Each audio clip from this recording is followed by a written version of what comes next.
Chapter 723. Why aren't you talking? Are you running out of spiritual energy again? The bigger fetus was not born yet, but he was already acting like an elder brother. Especially when he looked at the smaller fetus, his noble and indifferent eyes were very similar to Beligaju's. However, he was still young, so he had not fully learned how to be shrewd yet. Only his overbearing and concern were particularly prominent. The smaller fetus shook his head. His weak voice had an inexplicable sense of strategizing. This is the Exorcist City. The spiritual energy in the Exorcist City is very abundant. Big brother, you don't have to worry about me. But for the next 2 days, don't go out to get food at night. I'm afraid that someone will find you. The bigger fetus naturally understood what the smaller fetus said.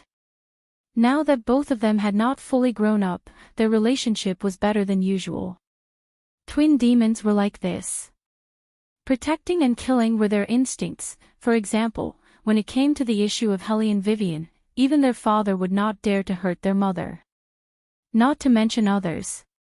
The two fetuses had already decided that they would protect their mother along the way. As for their father, they believed that anyone who provoked that great demon would not live long, so they did not have to worry about him at all. The two fetuses knew this, but Ni did not. Everyone in the Ni family did not know either. At this moment, they were celebrating, as if they had already won this competition. After Ni listened to the rules of the competition, he laughed even more arrogantly. "Father, you're the one with the best ideas.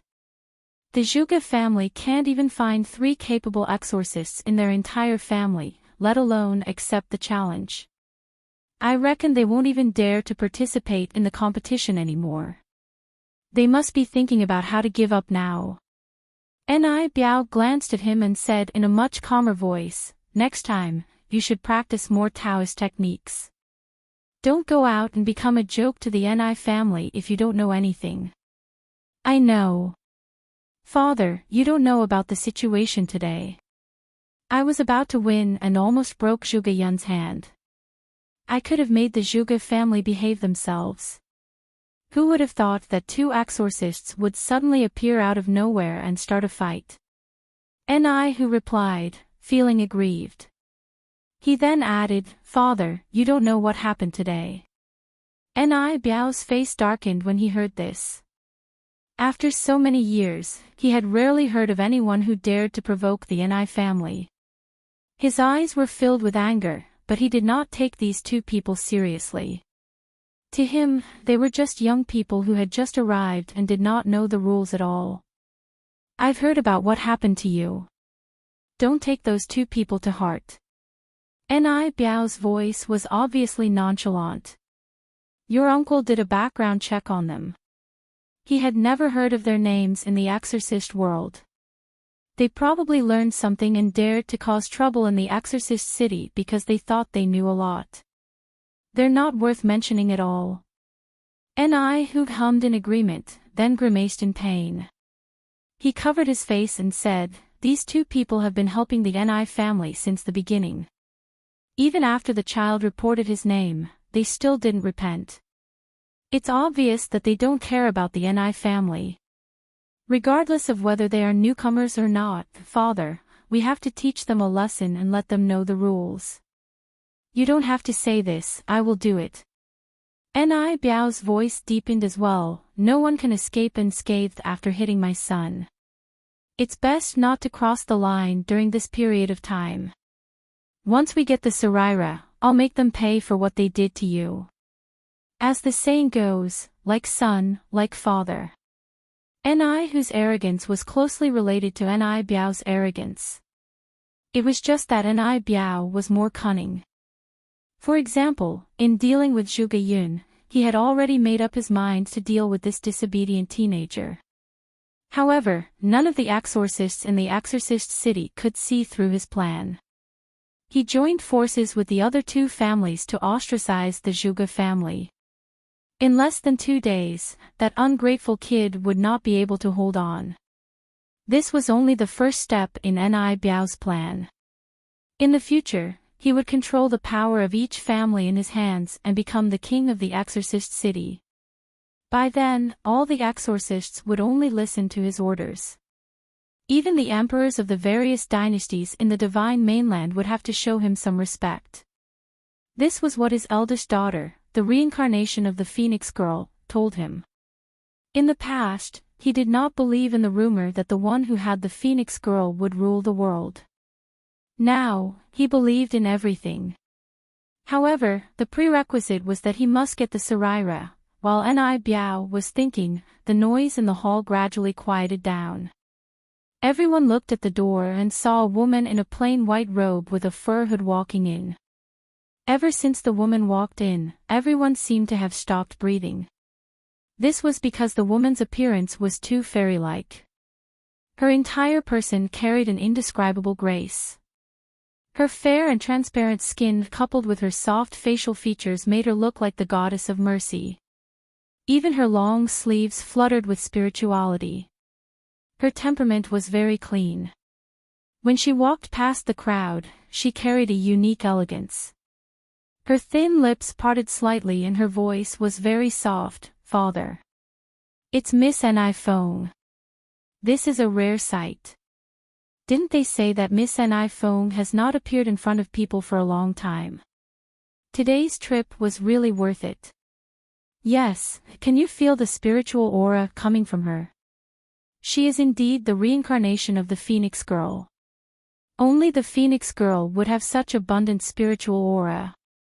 Ni Biao listened to the praises coming from all directions and looked at his beloved daughter. His face was full of pride as he said with a smile, "Come and sit down. The kitchen made your favorite chestnut cake today. You like to eat this in winter." Ni Feng glanced at the cake on the plate but did not touch it.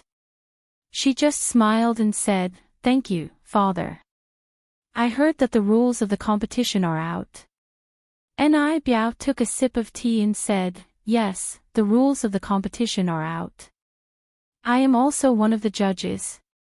Feng your body is weak, so don't be distracted by these trivial matters. Don't worry, this time no one can stop the Ni family. Even that ignorant Zhuge Yun will not appear in the competition. I have taken care of everything. When the time comes, you only need to complete your task and reach the entrance of the tomb as soon as possible. I know that this may be dangerous for others, but it is a piece of cake for you. However, the journey will be dangerous, so you must rest well these 2 days." "Okay." Ni Feng agreed and coughed a few times. The smell of medicine filled her sleeves. "Why are you coughing again?" Ni Biao looked at her worriedly. Ni Feng did not speak. She just covered her mouth with a white handkerchief as if she was absorbing something. Chapter 724. Ni who found it strange as he watched from the side.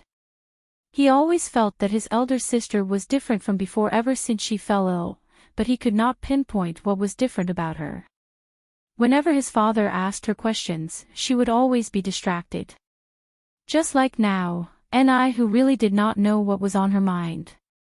He just did not understand why his father would look a little relaxed every time his elder sister finished talking to him. Ni who saw that no one spoke for a long time, so he went over with a cup and put his hand on Ni Feng's shoulder. "Elder sister, if you're not feeling well, do you want to go back first?" Ni Feng paused for a moment, then coughed and said, "It's late, ahem. The banquet has just begun. Would it be inappropriate for me to leave now?" Old Master Ni seemed to have regained his senses at this moment. He didn't know what had happened, but he was originally quite energetic, but he actually felt very sleepy at that moment. Now that the wind blew, he felt much better. He smiled at Ni Feng and said, "There's nothing inappropriate about it. The people who came are all my father's friends. Besides, they should know by now that the exorcist city is in charge. If you and your sister feel uncomfortable, you can leave first. Huzi, send your elder sister back. Be careful, don't let anyone touch her." "Yes, father." Ni who was arrogant outside, but he did not dare to be too presumptuous at home, especially in front of his elder sister. He did not know why, but he always felt a sense of fear. Elder sister, let's go back. Ni who walked in front to lead the way. Ni Feng nodded and followed behind him. She was still coughing when she walked, but the spiritual aura in her body was more abundant than before. Ni who thought to himself that he must have been blind just now to feel that there was a hidden aura in his elder sister. It was obviously spiritual power. Where did the Yin aura come from? Huzi, you can just send me here. I still want to walk around outside. If there's nothing else, you can go back first. There are so many distinguished guests in the Exorcist city, you should help me entertain them. Ni Feng's manner of speaking was just like the feeling she gave off, full of gentleness. Ni who did not really want to go to the backyard. There were so many people in the front yard. The program had just begun, and there would be people dancing later. He was waiting to watch, but he was worried about his elder sister's health. Elder sister, be careful when you walk around. It's cold outside, bring an extra heater. Okay. Ni Feng nodded at him with a smile. She lowered her eyes and coughed a few times. Then I'll be leaving. Ni who was very anxious to go back. After walking for a while, he seemed to have thought of something and looked back. When he saw that Ni Feng was still standing in the same spot, the strange feeling came back again. Then, he shook his head and walked toward the reception area. The night grew darker and darker. A cold wind blew, and the bare trees swayed back and forth like a human figure baring its fangs and brandishing its claws. Originally, Exorcist City was supposed to be the safest place in the world. Who would have thought that on this day, one of the fetuses in Hellion Vivian's stomach seemed to have sensed something. Its originally demonic red eyes suddenly opened, revealing a faint light in its eyes. Big brother, did something happen? The smaller fetus looked at the bigger fetus and woke up. The bigger fetus hummed in agreement. His voice was faint, but there was a hint of evil in it. This Exorcist City is not normal. When the fetus heard this, his eyes lit up like flowing blood. They should be here for the relic. Will they do harm to Mother? If they dare to make a move, Father will definitely beat them until their souls fly out of their bodies. The bigger fetus snorted. That man is quite useful at critical moments. Don't worry, I'm here. Even if Father is useless, I'll protect you and Mother. Mother can't be hurt now. Your body is already weak. If you can't keep up with the spiritual energy, you'll be in danger too. I won't allow that to happen. The smaller fetus was indeed weak. After humming in agreement, he hugged the bigger fetus and closed his eyes. However, the bigger fetus did not sleep. He mobilized the spiritual energy around him and gave it all to the sleeping smaller fetus. What they did not know was that Beligaju had also woken up. He glanced at Hellion Vivian in his arms, then quietly retracted his arms. He put on a fur coat and walked out of the room. His perfect and handsome side profile exuded a strong sense of asceticism. Black feathers fell beside his feet one by one as he walked. Fire Qilin and Azure Dragon were summoned at the same time and appeared in front of him. Master. Go and find out what happened to the Yin Qi just now. Beligaju's tone was very indifferent. As ancient divine beasts, Fire Qilin and Azure Dragon were not best at tracking Yin Qi. However, compared to the shadows, they were much more useful. At least they could intimidate the spiritual beasts around them and obtain some information. However, what was puzzling was that the Exorcist City was very peaceful. It was as if the Yin Qi that appeared at night was just an illusion. The next day, the sky in the Exorcist City was still clear and boundless. Even the air was fresher than in the capital. The continuous flow of spiritual energy was also very abundant. Except for Hellion Vivian, everyone was full of energy. Helene Vivian was very sleepy. She just wanted to sleep, but she could not sleep well. She kept feeling like something was pressing down on her chest, making her feel even more hungry. Logically speaking, she should not feel tired after sleeping for so long. However, her body's reaction was very obvious. She had no choice but to pick more strawberries to eat. However, she did not expect that a large patch of strawberries in the fantasy space would dry up. What's going on? Helene Wei Wei seemed to have suddenly woken up. She had never encountered such a situation before. To her, the celestial boundary space was like a treasure that she didn't need to worry about. Whenever she needed it, this treasure could give her a lot of things. Helene Vivian was not a greedy person. From the moment she obtained the fantasy space, she knew that there was a limit to energy. She had always been cultivating and absorbing. Before she was pregnant, she collected spiritual energy and put it in the fantasy space to maintain the space. Logically speaking, there should not be any problems with the fantasy space at all. But now, the fantasy space was showing signs of drying up. This made Helene Vivian frown heavily. If she did not have the fantasy space before, it would have been fine. But now, her body needed spiritual energy to replenish. Although she had not talked to the baby in her belly, she knew very well that the baby needed these things. How could this be? Everything was fine before he came, so why did the fantasy space begin to show signs of drying up after just one night? Why was this? Chapter 725. Logically speaking, the spiritual energy in the exorcist city was so abundant, it was impossible for such a thing to happen. Unless, this spiritual energy was not real spiritual energy. Probably because of Helene Vivian's previous work, she had an extraordinary intuition when it came to observation. Her intuition told her that there was a problem in the exorcist city, and the problem lay in the spiritual energy. Little White. Helene Vivian had not called Little White and Little Black for a long time in order to conserve energy. Now that something had happened, she had to be on guard.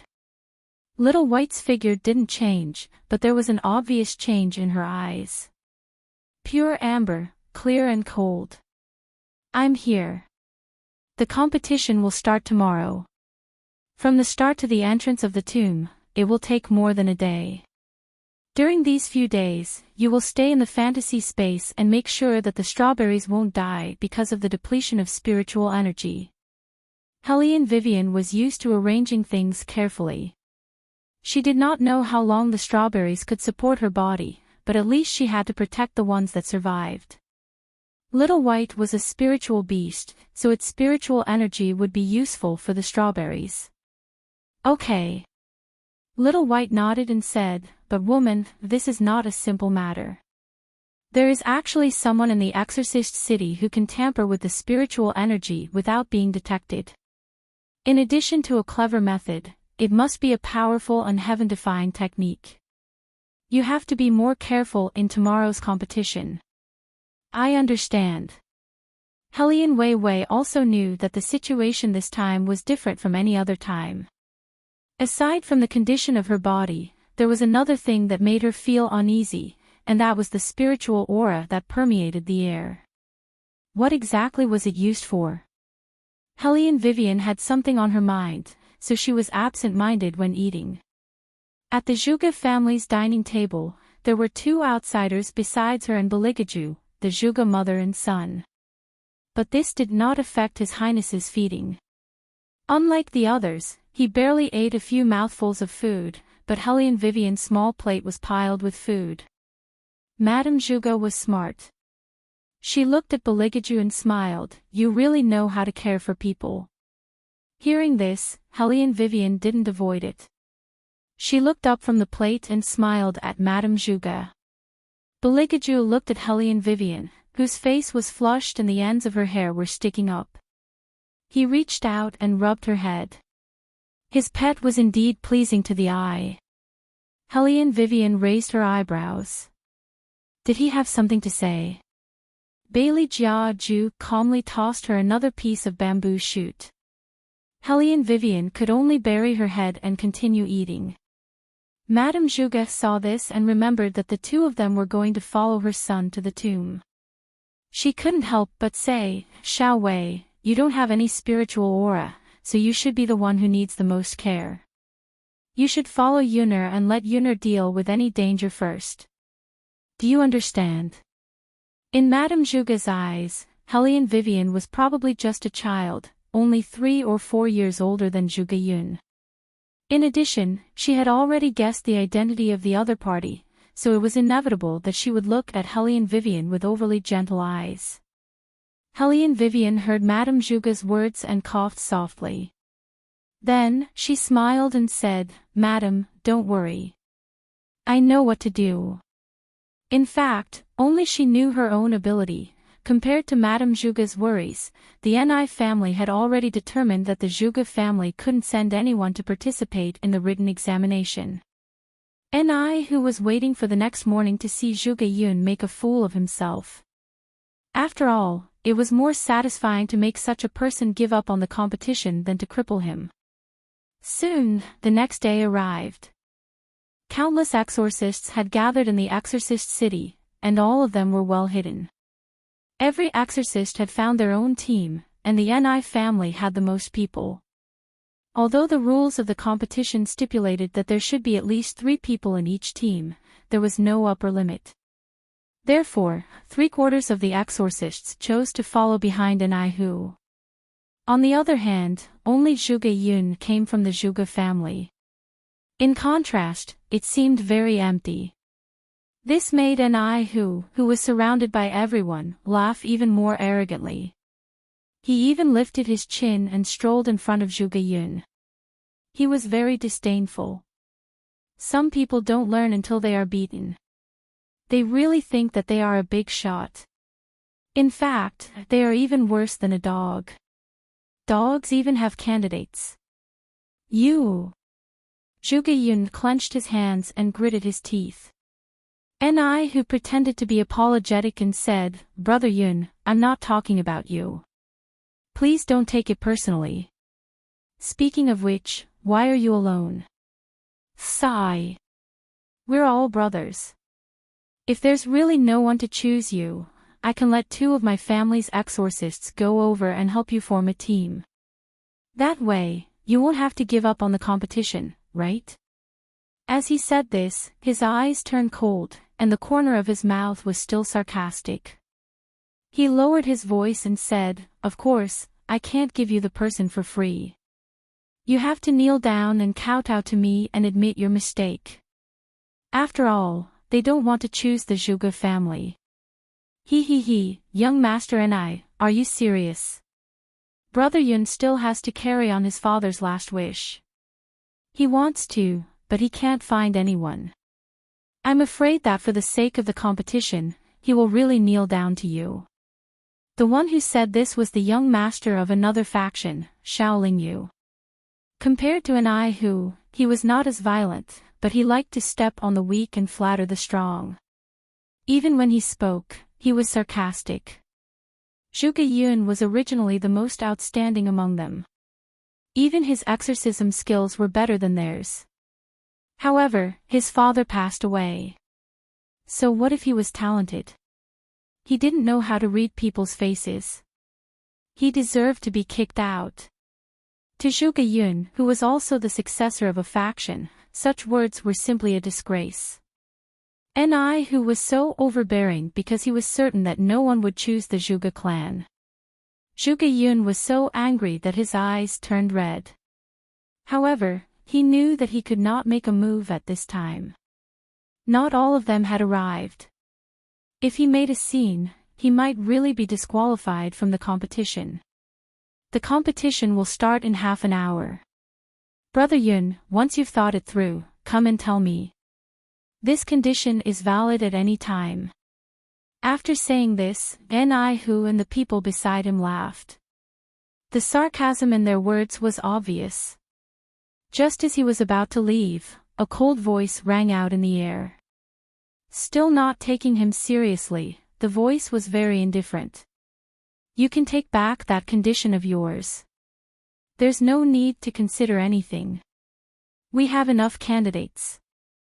Ni who looked in the direction of the voice, and his smile froze. There were two people standing behind Zhuge Yun. Even in death, he would never forget those two people. The wounds on his face were all thanks to them. Even now, it still hurt. Most importantly, he had never suffered such humiliation since he was young. He was beaten in front of so many people. He would definitely take revenge for this. Chapter 726. Indeed, it's enough. However, this number of people can be considered to be the lowest number in history. Ni who turned around and continued to smile at the people behind him. At a glance, there are at least 10 exorcists in each faction. Brother Yun, you're lucky to have only 3 of them. That's quite an eye-opener. When the crowd heard this, they burst into laughter again. Zhuge Yun was a young head of the household, and he was not good with words, so he did not know how to reply. Hellion Vivian and Beligaju were different, especially the former. She smiled lazily. So what if you have more people? I remember the day before yesterday when young Master and I went to the Zhuge Manor to cause trouble. You also brought a lot of people with you. Didn't you still get beaten up and run back home? That scene was also very unique. You couldn't win even with so many people. Ha, young Master and I, how weak are you? It was just a moment. Ni whose face turned green. The exorcist standing beside him had more or less heard about this incident, but they did not ask about the details. Now that they heard Hellion Vivian's question, they did not know why they wanted to laugh. Ni who had never been so humiliated before. He looked at Hellion Wei furiously and said, I don't know where you came from, but I'm warning you, don't provoke me. Otherwise, I'll make sure you're not going to get away scot-free. Oh. Hellion Vivian smiled playfully, then raised her arm and said clearly, referee. There were referees in the arena. Even if it was for the sake of fairness on the surface, for referees were arranged to supervise the competition. Initially, everyone treated them as mere figureheads, but Hellion Vivian's voice attracted everyone's attention. The figurehead referees had no choice but to walk over and ask, what's wrong? Young Master Ni who of the Ni family is using the power of the Ni family to threaten the participants. How should we deal with this? Hellion Vivian's voice was not loud, but it was loud enough for everyone to hear clearly. Ni Biao was also present, but the others were standing while the leaders of the major factions were sitting on wooden chairs. They would only stand up when the competition started. Now that he heard Hellion Vivian's words, he tightened his grip on the teacup and narrowed his eyes. The referee frowned and looked at Hellion Vivian as if he was looking at a clown. He thought to himself, how stupid is this person? She actually asked me how I should deal with young Master Ni. Was there something wrong with his brain? Ni who laughed as well. He looked at Hellion Vivian as if he was watching a joke.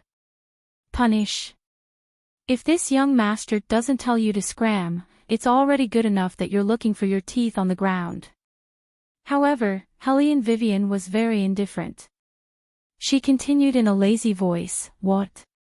Just because the Ni family was powerful, they would not be punished even if they did something wrong. That's really an eye-opener. The Ni family, who has always been known for upholding justice, is just putting on a show. In fact, they can bully people as they please.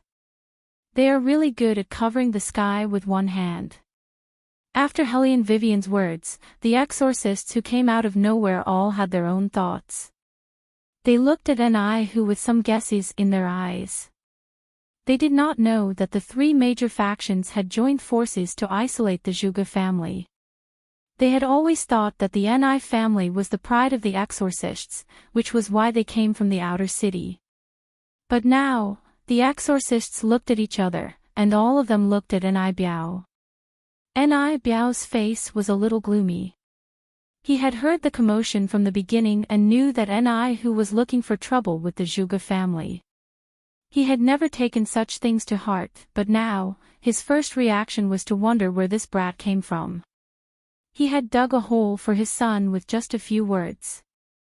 Now, he had to come out and give everyone an explanation.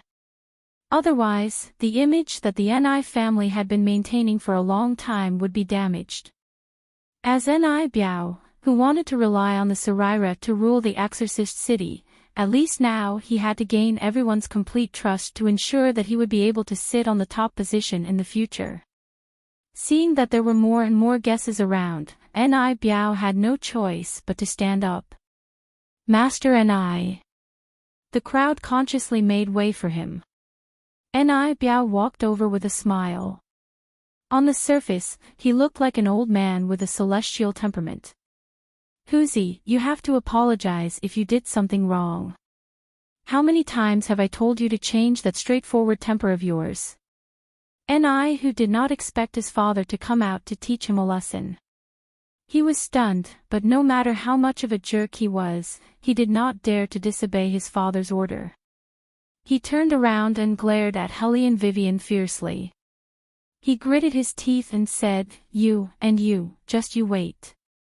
Bailey Jiaju, whom he was pointing at, had attracted many people's attention from the moment he appeared. Now, he merely raised his eyebrows, his eyes were cold, and his thin lips curved, which made many women somewhat unable to return to their senses. After all, there were not many people who could wear an exorcist robe with a noble temperament. Especially the sense of abstinence that he emitted, it was hard to ignore. Ni Biao also noticed Beligaju's presence, and the insidious feeling in his heart intensified. Then, he looked at Hellion Vivian's languid and delicate face, and his eyes darkened. Teaching his son a lesson in front of everyone was a disgrace to the Ni family. Of course, he knew these two people, and he had asked someone to investigate them. One of them did not have any spiritual energy, but the other was very skilled, so he needed to be careful. However, they dared to embarrass him in public with just these things. They were simply courting death. Everyone said that Ni Biao was a magnanimous person, but in fact, no one was more vengeful than him. After seeing Hellion Vivian and Beligaju, his desire to make them kneel grew stronger. "Father, why did you say that to me just now?" Unlike Ni Biao, Ni Hu could not hide the anger in his heart. As soon as he returned to the square that belonged to the Ni family, he blurted out his irritable words.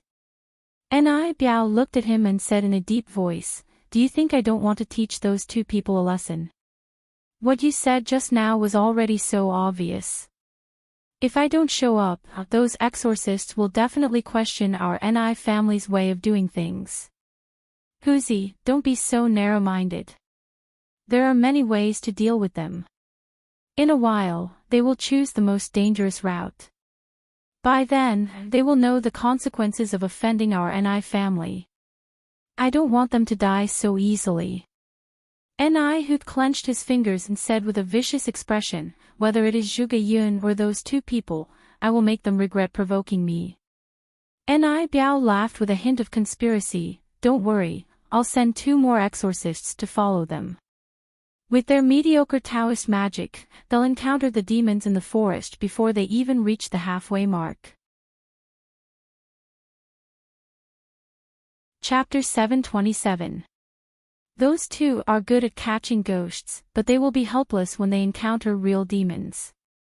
When the demons break their legs, the exorcists will bring them out.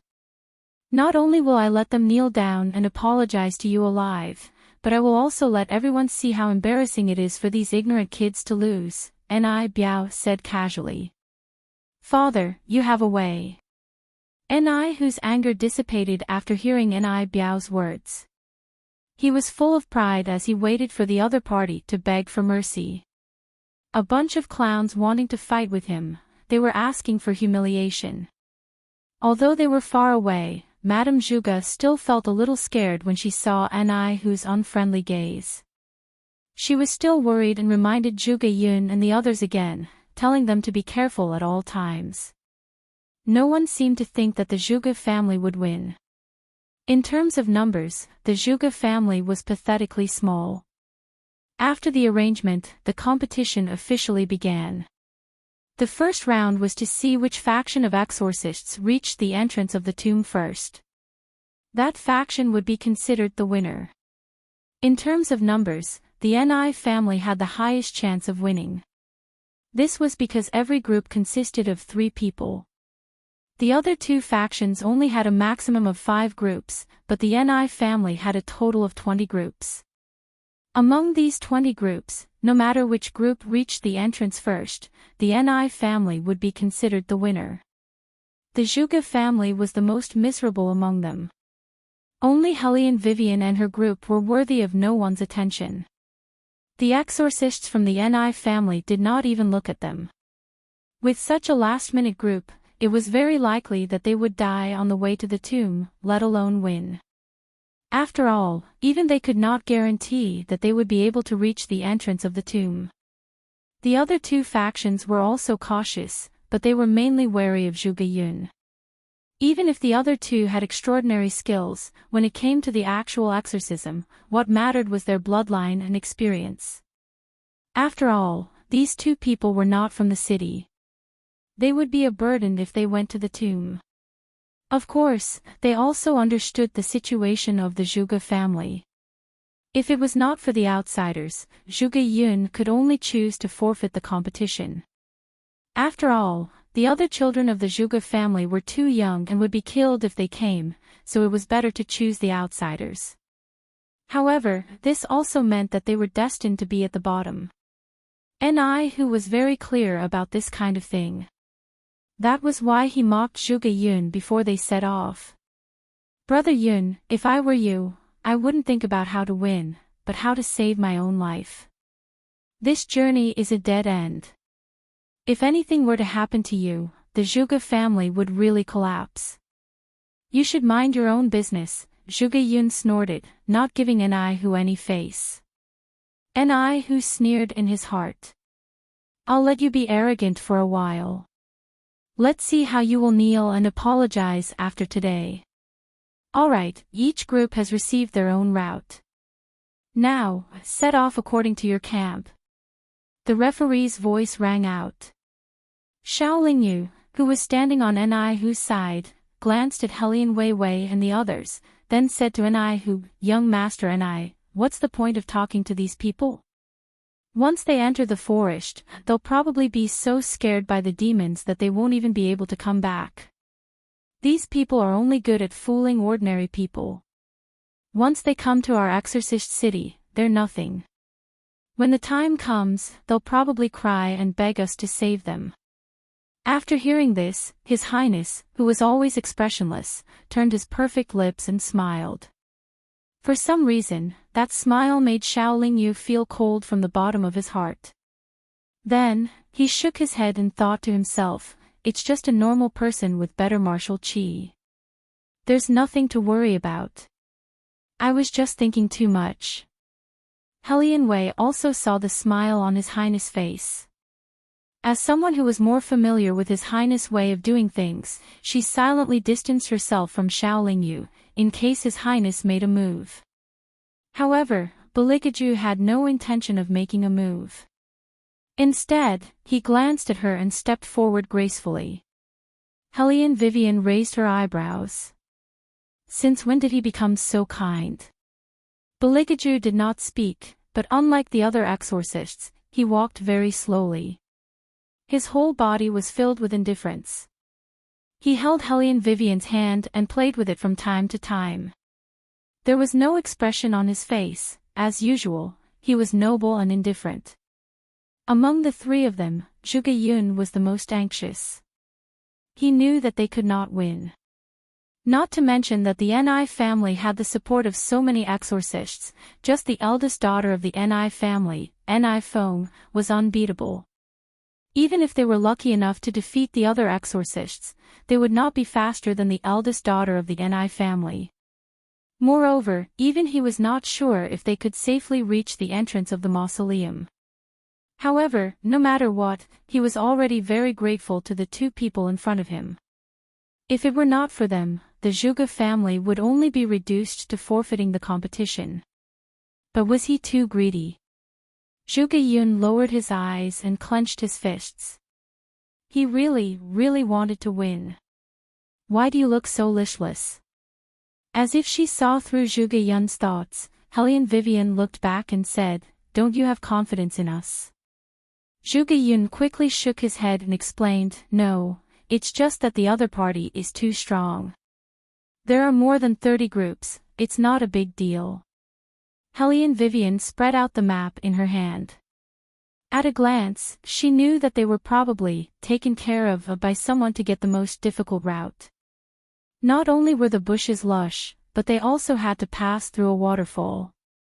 They would definitely encounter many demons and strange things. Zhuge Yun did not know where she got her confidence from, but hearing her emotionless tone, he could not help but be convinced. However, he said, "It's not just about the 30 groups, it's also about the eldest daughter of the Ni family. Although she did not appear, after we set off, she will definitely bring 2 people along with her. Brother Wei is also an exorcist, so you should know that in the exorcism world, the person with the most spiritual energy is most likely to be the reincarnation of the Phoenix Girl." The reincarnation of the Phoenix Girl? Hellion Vivian raised her eyebrows. Didn't an eminent monk say that the Phoenix Girl would appear in the War Dragon Dynasty's Hellion family? How did it become the Ni family? Zhuge Yun shook his head and said, "In the beginning, it was indeed so. However, no matter how strong the people of the Hellion family were, they did not have the blood of the exorcist tribe. Moreover, when the eldest daughter of the Ni family came out of seclusion this time, her spiritual energy was so abundant that even the phoenix was attracted. Furthermore, she had the same name as the previous generation's reincarnation of the Phoenix Girl, Ni Feng. Therefore, people thought that the eldest daughter of the Ni family might be the real reincarnation of the Phoenix Girl." Hellion Vivian heard this and smiled meaningfully. Didn't anyone suspect that the previous generation's reincarnation of the Phoenix Girl was fake? Maybe, the previous generation's Phoenix Girl never reincarnated. Chapter 728. Never reincarnated. Zhuge Yun stopped and looked at Hellion Vivian in disbelief. Why would Brother Wei think so? Hellion Wei curled her lips and said in a lazy voice, "Based on the Ni family style, it's not impossible for them to fabricate any kind of lies in their past life in order to win the hearts of their people. Moreover, I know the Ni Feng you're talking about. You know the eldest daughter of the Ni family." Zhuge Yun was even more surprised. Her body has always been weak. She has been in seclusion for such a long time and only came out recently. How could I know her? Hellion Vivian said meaningfully, "I'm saying that I know the Ni Feng of my previous life." The Ni Feng of my previous life. Zhuge Yun realized that his voice was too loud. He looked left and right and whispered, "How is that possible? That was a matter of a few hundred years ago. Brother Wei, please don't make such a joke. I'm still very scared of ghosts." Hellion Vivian heard this and couldn't help but laugh. An exorcist is afraid of ghosts. Zhuge Yun didn't expect to expose his weakness. It was just that the other party's words were too outrageous, so he didn't notice it. Zhuge Yun scratched his head and blushed. "When I was young, I was scared by a corpse when I went to the Ni family. I can't forget it. There are corpses in the Ni family." Hellion Vivian suddenly stopped and her eyes flashed. Zhuge Yun nodded and said, "It happened a long time ago. At that time, father was still alive. The relationship between the two families was not like now. Children like to take risks. At that time, I didn't know the difference between heaven and earth. I thought that it was amazing to know how to make Chinese talismans, but when it came to making them, it was not the case. I don't remember the details, but Brother Wei, how can you be so sure about the reincarnation of the Phoenix Girl? Because the one standing in front of you is the real reincarnation of the Phoenix Girl. Hellion Vivian didn't say this out loud. A senior monk wouldn't lie. However, she didn't have any spiritual energy in her body, so she really didn't look like the Phoenix Girl. Zhuge Yun saw that she didn't speak, so his face became serious. Actually, Father also suspected that Ni Feng wasn't the reincarnation of the Phoenix Girl. However, it was hundreds of years ago, so there was no way to prove it. Moreover, the young lady of the Ni family was very powerful. She even went to the demon world and came back unscathed. Therefore, no one believed that Lady Ni was the reincarnation of the Phoenix Girl. No one believed Father's guess. However, he once said that the Exorcist tribe had an ancient book. And only when the young lady of the Ni family was to use to cast to save people. When the young lady of the Ni family, she didn't have a dharma when she was. But when the young lady of the family used did, she didn't. But when she used to save people, to.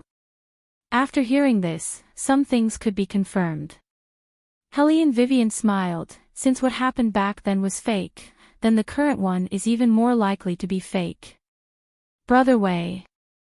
Zhuge Yun said seriously, I have never mentioned this to anyone. I also hope that you can keep it a secret. Hellion Vivian nodded, don't worry, I'm not someone who would casually talk about it. I just don't know where the real Phoenix Girl is. Zhuge Yun looked at the darkening sky and let out a long sigh of melancholy. I heard from my father that it was recorded in the ancient books that the Phoenix Girl's Dharma form shines with Buddhist light and can influence all ghosts in the world. I really want to see what kind of person she is with my own eyes. Hellion Vivian lightly coughed a few times, then patted his shoulder, don't worry, you'll see. I'm just thinking about it, the Phoenix Girl is not someone I can casually meet. Zhuge Yun smiled in worship, then as if he thought of something, he said in a deep voice, although the eldest daughter of the Ni family is not the Phoenix Girl, the spiritual energy on her body cannot lie. Even if you don't want to admit it, we have to be mentally prepared. It's very possible that after working hard for an entire day and finally reaching the tomb with great difficulty, the other party has already been waiting there. Is that so? Bailey Jiaju, who had been standing at the side without saying a word, suddenly laughed. He stood at the place where the sun shone, his left hand slowly and leisurely put on a glove on his right hand. His long and narrow good-looking eyes were like gems that could emit light, indescribably elegant like jade. The corners of his mouth curved up like a hook, easily making people unable to forget him after a single glance. Zhuge Yun looked at him like that, and for some reason, he felt that there was a bit of a demonic aura, so he foolishly nodded his head. Hellion Vivian laughed, she naturally understood the meaning of a certain highness. Her voice was very clear, the competition has just begun, maybe it will be them later. I hope so. Zhuge Yun did not take Hellion Vivian's words to heart. He lowered his head and thought about how to ensure that their group could safely reach the tomb entrance. As for the rest, even if he wanted to win, he did not dare to think too much, because he had to ensure the safety of these two people, only then would he be able to live up to his mother's instructions before he left. Unexpectedly, Hellion Vivian's words were heard by Xiao Lingyu, who happened to be walking over. He laughed mockingly and said to the people behind him, "Look, what did we hear? Why don't you take a look at your own strength? It's good enough that you didn't die here, but you want to win. There should be a limit to your arrogance, you're really thick-skinned." Sure enough, the people from the other 8 teams laughed together. Originally, there would be 10 different veterans on each line. Xiao Lingyu's team was undoubtedly the strongest team on this line, no matter in terms of lineup or qualifications. There were already other exorcists who were scheming in their hearts from the moment they set off.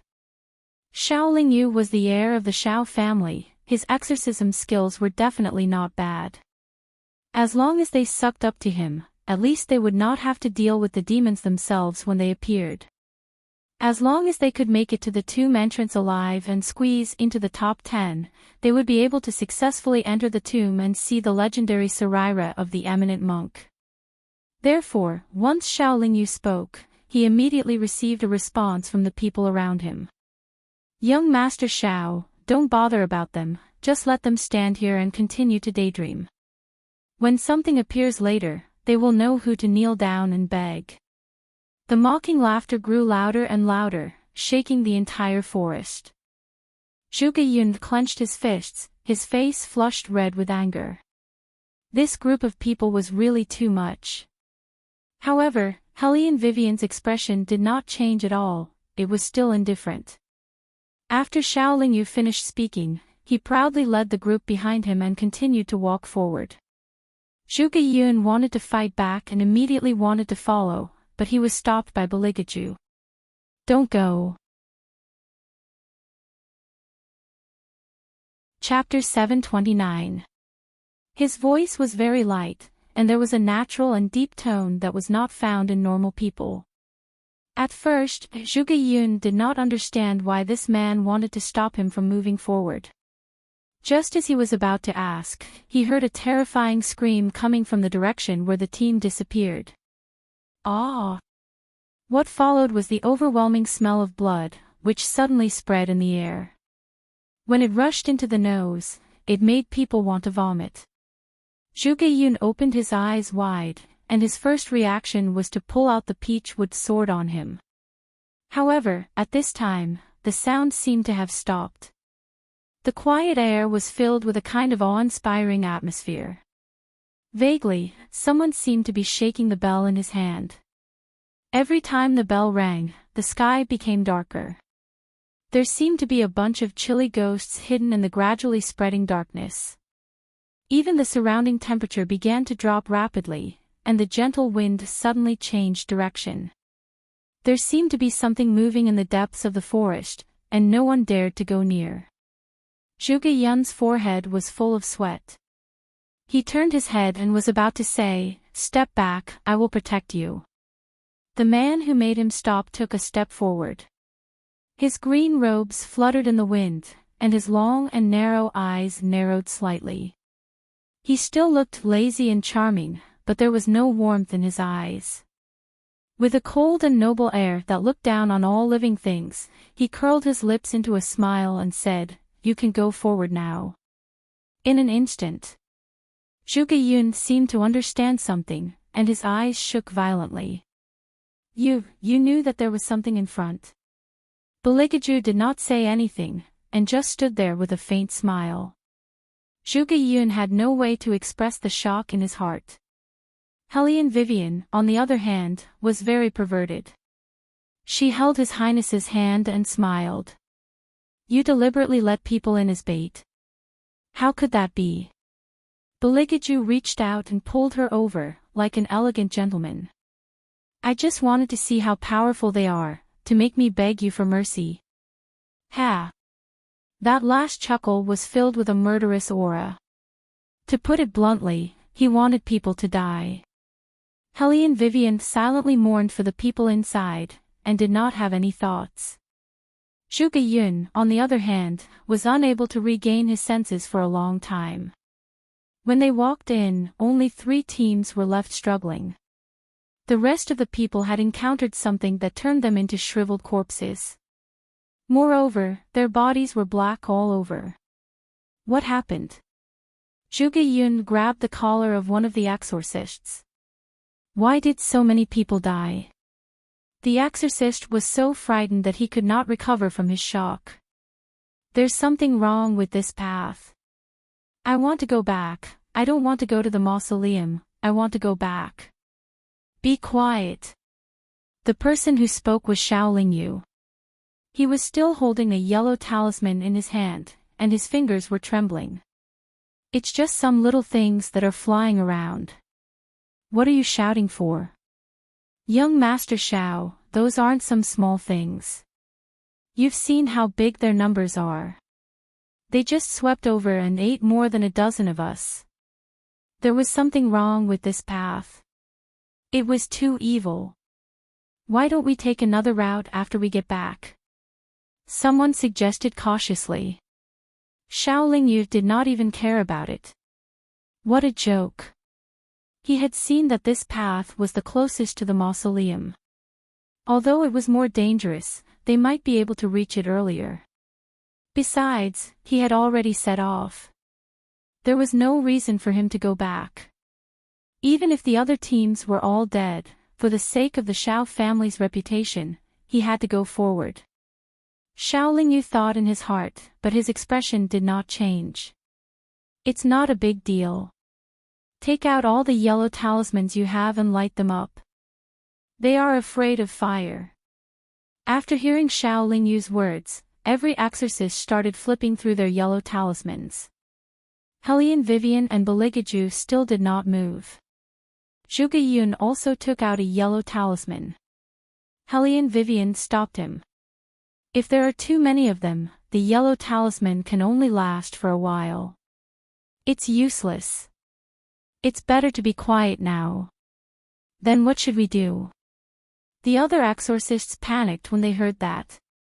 When Xiao Yu saw that his only escape plan had been ruined, he was immediately annoyed. Are you listening to this, layman, or me? I lit up the yellow talisman just now, so those things didn't come near. Didn't you see? That's right. The exorcist who wanted to rely on Xiao Yu to get out of here immediately agreed. Some people don't know anything. They can't even save themselves, yet they are still pretending to be knowledgeable. You are actually so stupid to believe them. Hurry up and take out the yellow talismans and chant the spells to light them up.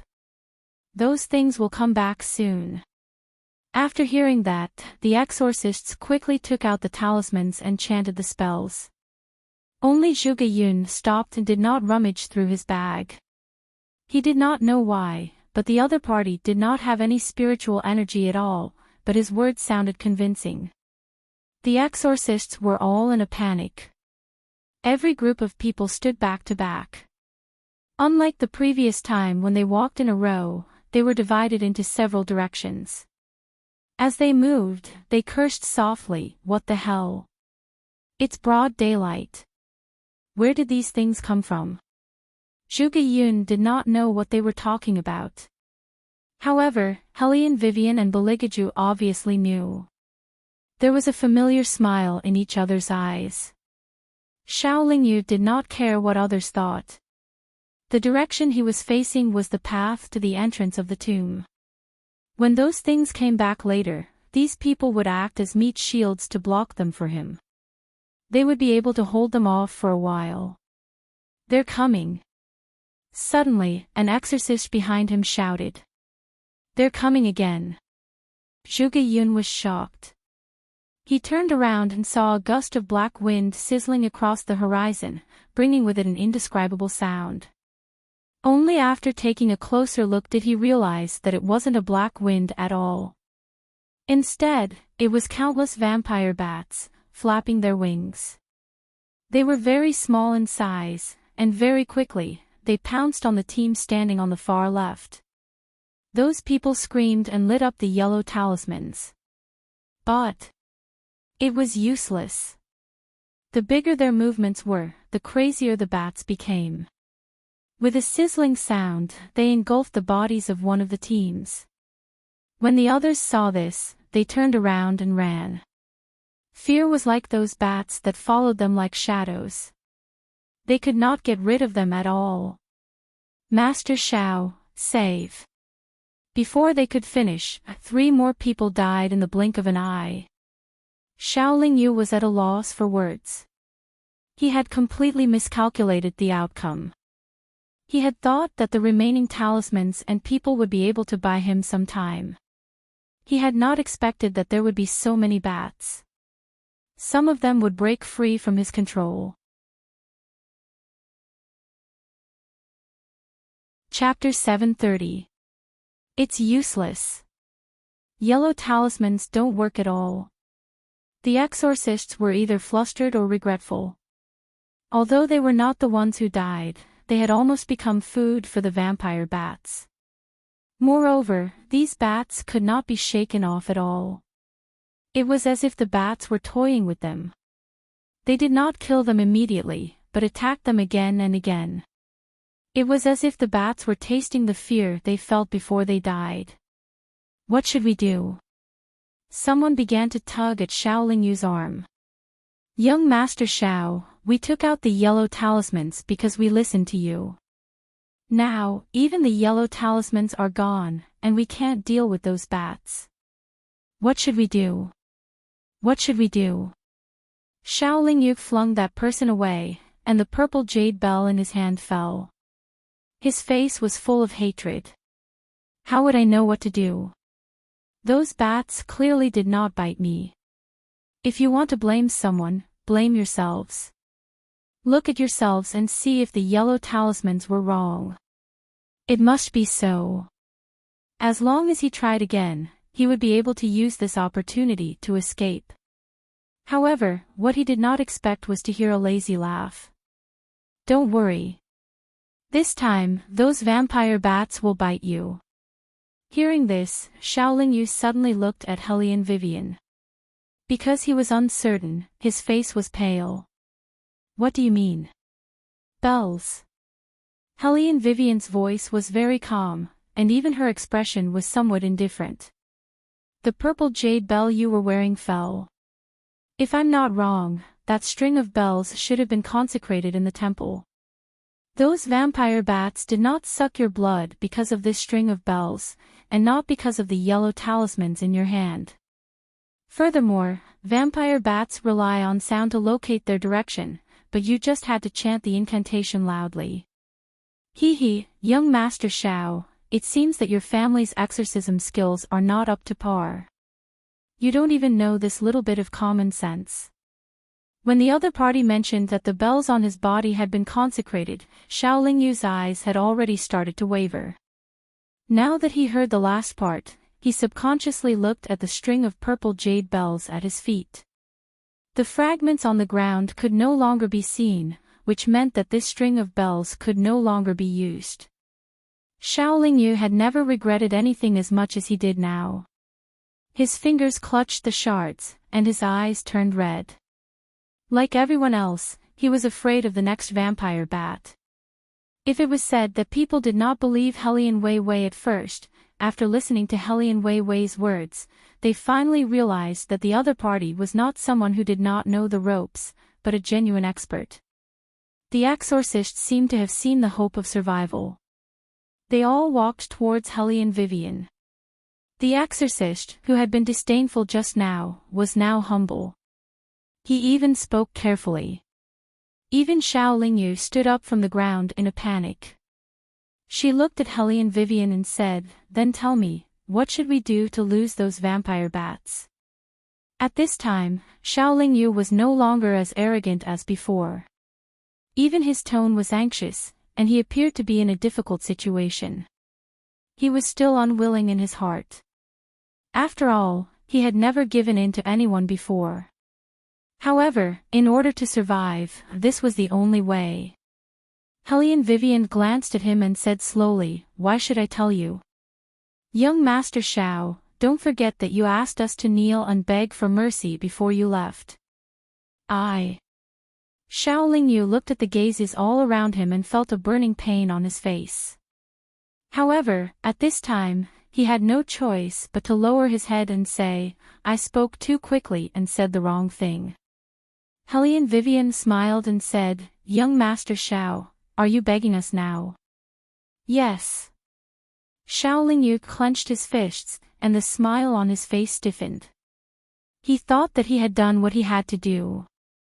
However, the man standing in front of him only said a few words slowly, "We don't accept." Xiao Lingyu suddenly raised his head and looked in the direction of Beligaju. He still had that evil smile on his face. It was the same smile he had seen before he left. His thin lips were slightly curved, and he looked like a demon walking out of the night. All of this gave Xiao Lingyu a feeling. It was as if everything that was happening now was revenge for what he had said before. Before they left, he had said that he would make these two cry and beg him. After they left, it had only been an incense stick's worth of time before the incident happened. However, the person who was begging had become him. There was nothing more humiliating than such a thing. At that time, these people had also spoken up for him. However, it was not the same situation now. When Xiaolingyu thought about it, he wished that he could dig a hole and bury himself in it. He had tasted the taste of his own medicine. However, the fear in his heart made him unable to care about these things. He was busy calculating, and saw that the next wave of vampire bats was about to arrive. Xiaolingyu no longer regarded Qiao as a young master. He reached out and tugged at Zhuge Yun's long sleeve. Even his voice was trembling. "Brother Yun, we were playmates who grew up together. When we were young, we said that we would not leave anyone in the lurch. I beg you, I was immature in the past and often made fun of you. I won't do that again in the future. Please ask them to save me, Brother Yun." Zhuge Yun knew that kneeling down and begging for help would have been impossible for the Xiaolingyu of the past. After all, this person was used to being arrogant, just like Enaihu. However, he was different from Enaihu. Although he would mock and ridicule him, he had never openly bullied the Zhuge family. As an exorcist, he was most particular about right and wrong. Since the other party did not cross the line, he could not leave him in the lurch. Zhuge Yun turned his head and gave a fist salute to Hellion Vivian and Beligaju. "My two benefactors, if you have a solution, please tell them." His Highness' solution did not need to be explained. All he had to do was to stand there and release a trace of his aura, and all the vampire bats would retreat 3 feet away. The bigger fetus in Hellion Vivian's stomach thought so too. When it heard the commotion outside, it curled its lips arrogantly. These humans are too useless. They are even afraid of bats. They suck blood and killed a few people just now. Humans are different from us. They are afraid of these things. The smaller fetus analyzed in a weak voice. The bigger fetus's blood-red eyes were filled with mockery. What a cowardly race. The smaller fetus felt that he had to remind him. "Brother, Mother is also a human. Mother is different." The bigger fetus immediately said, "You and Mother are different from others." The smaller fetus nodded. "Mother will have a solution." Yes, unlike Father who only knows how to suppress with force. The bigger fetus was very disdainful when it said this. The smaller fetus silently moved its transparent little hand and thought to himself, "Actually, your main purpose of speaking is to mock Father." Chapter 731. It was as if he had sensed something. The tall and slender Beligaju lowered his eyes and slowly glanced at Hellion Vivian's belly. Zhuge Yun knew that he would not be able to find a breakthrough from him. He looked at Hellion Vivian and said, "Brother Wei." Hellion Vivian still had to give Zhuge Yun some face, even though she was not a good person. The bats use sound to locate their location. As long as we use sound to disrupt their direction, we can escape. Disrupt sound. Everyone looked at each other and still did not understand. Hellion Vivian reached out and grabbed the bell hanging on Zhuge Yun's back. "Use this. Each of you has one. Tie them together and hang them on the branches. The wind is blowing in the west, so our direction is east." Bells were something that every exorcist had. They were mostly used to summon spirits and exorcise evil spirits. Sometimes, when they encountered zombies, they could use them together with yellow talismans to restrict their movements. They had thought of using bells to deal with zombies, but they had never thought of using bells to deal with bats. Wait a minute. What if this method doesn't work? Some people were still skeptical. Hellion Vivian sneered. "You don't have to try." I'll try. At this point, there was no time to think too much. Survival was more important. The exorcists untied all the bells and used the demon-binding red rope as the lead, tying them all on the branches. "We'll go in the opposite direction." In the midst of the chaos, Hellion Vivian's voice was still very calm. "One of you will pull the red rope. When you see the bats, shake the bell." Okay. Okay. Xiaoling Yu said while nodding. Now that he had decided on Hellion Vivian, he would do whatever she said. He was just short of calling Hellion Vivian boss. Hellion Vivian looked behind her again. "When you're ready, we'll go." At her command, all the exorcists began to move in the direction of the entrance of the tomb.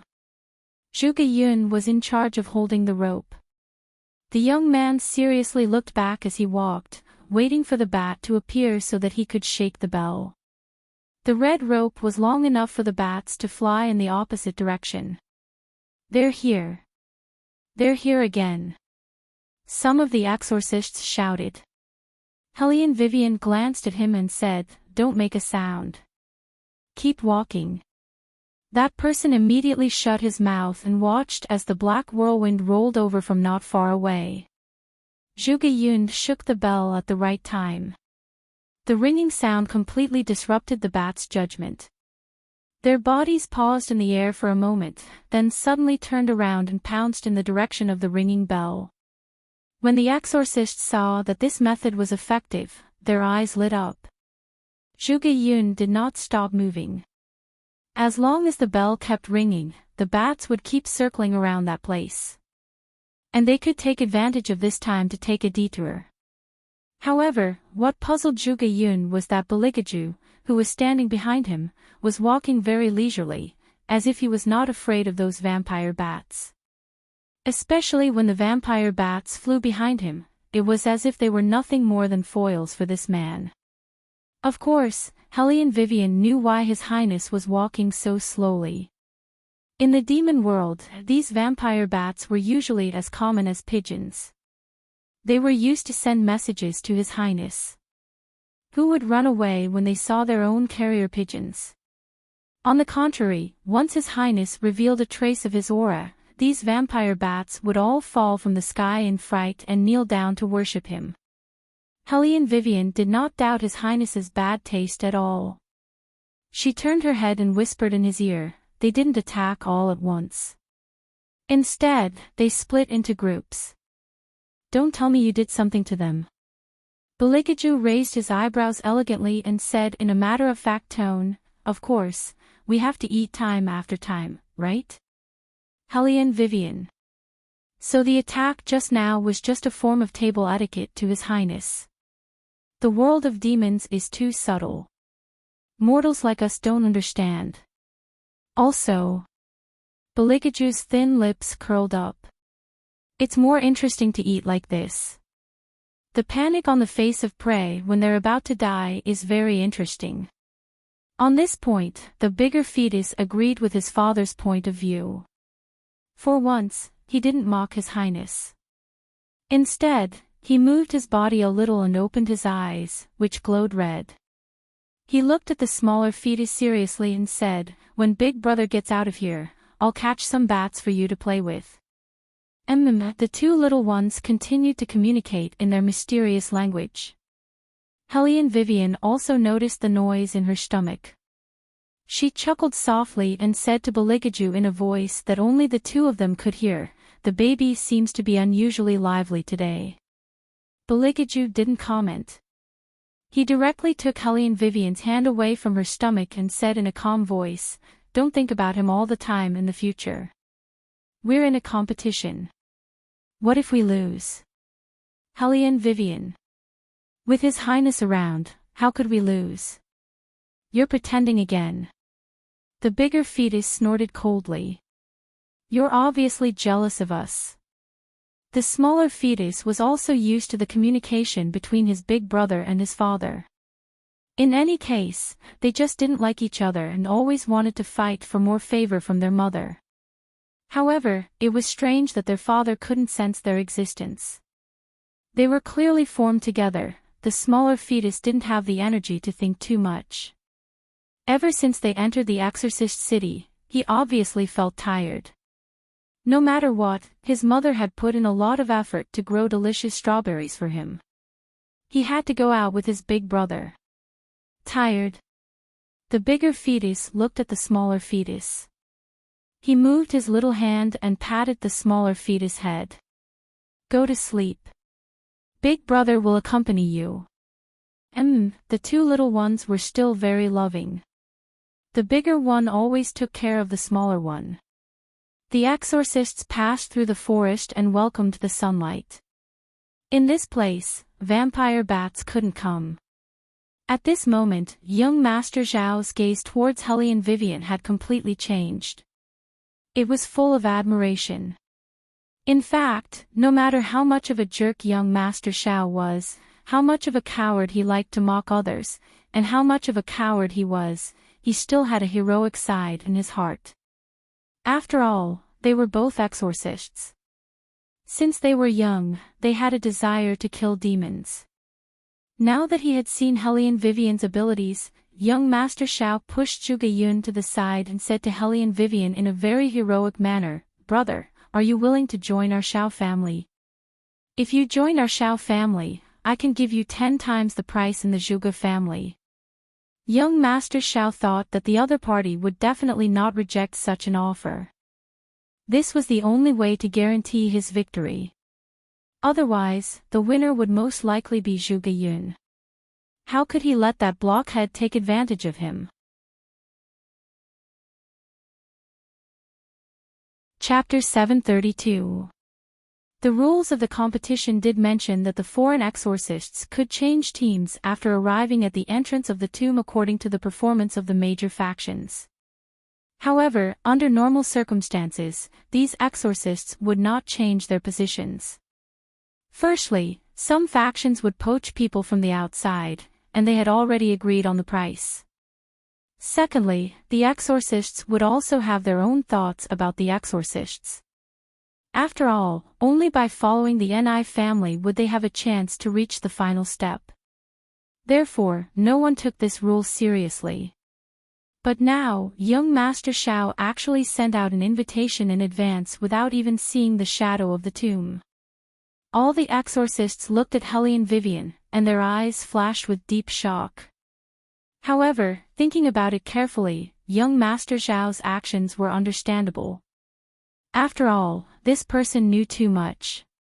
Although they could not sense the spiritual energy, with such a person following them into the tomb, it would definitely be more efficient.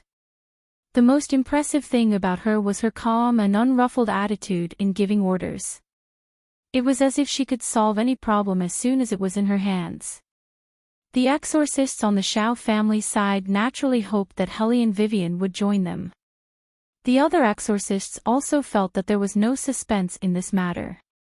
Regardless of whether it was in terms of numbers or power, the Zhao family was stronger than the Zhuge family. Moreover, 10 times the price was not a small amount. They believed that no one would reject such a good offer. Zhuge Yun's eyes also dimmed, but he did not say anything. Until now, his two benefactors had helped him enough. Even if they really went to the Zhao family, he would only feel grateful in his heart. However, what was unexpected was that Hellion Wei Wei smiled evilly. "Young Master Zhao, if you bring your team to the Zhuge family, I can give you 20 times the price." When eldest young Master Zhao heard this, he was stunned for a moment. Then, he looked at Hellion Wei Wei's expression and admired her even more. "Brother, you really have the demeanor of a hero. You treat money as nothing. I admire you." Hellion Vivian was almost certain now that this young Master Zhao was a Chinibu. The more rude you were to him, the more he would think that you were awesome. This kind of person was still young, and his thinking was different from ordinary people. She could understand. However, Hellion Vivian also saw that in order to escape, young Master Zhao had come up with a scheme to harm others, which was not desirable. Just because of this, Hellion Vivian didn't want to say anything more to him. She only turned her head and said to Zhuge Yun, "Young Master Yun, let's go to the left." Her voice was very normal, with an unchanging clarity. Zhuge Yun was a little stunned. He was already prepared for the two benefactors to choose the Shao family, but who would have thought, seeing that Zhuge Yun didn't move, young Master Shao strode forward and followed. "Wait a moment, brother, I'll go with you." There were originally 10 teams, but now there were less than 3 teams left. Every one of them worshipped Hellion Vivian as an expert. Whatever path Hellion Vivian chose, they would naturally follow. But as they walked, they realized that the 3 people in front of them had disappeared. Zhuge Yun didn't know how he walked so fast. He was completely following Beligaju. When he realized it, he had already shaken off the tail behind him. The 2 figures standing on the branches narrowed their eyes at the scene. Their eyes darkened. "Old Su, did you see that?" "I saw it." The other person sneered and stroked his white beard. "These 2 foreign exorcists are smart, but in front of the Ni family, it's just a small trick. Let's wait a little longer. After this area, we'll reach the Zonghai waterfall.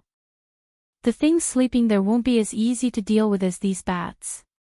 When the time comes, we'll distance ourselves from them and let them know what's good for us. Then, we'll strike.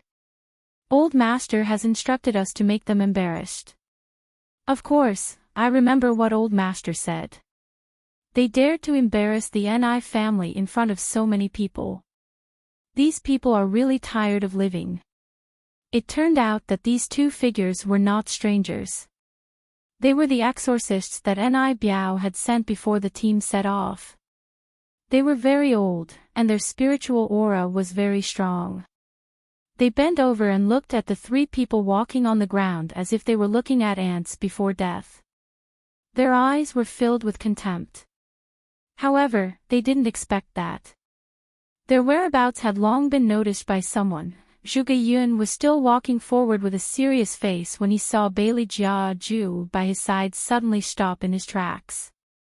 The side of his face that was as perfect as an ice sculpture slowly curved into an arc. It was so evil that it made people's hearts beat faster. What's wrong?"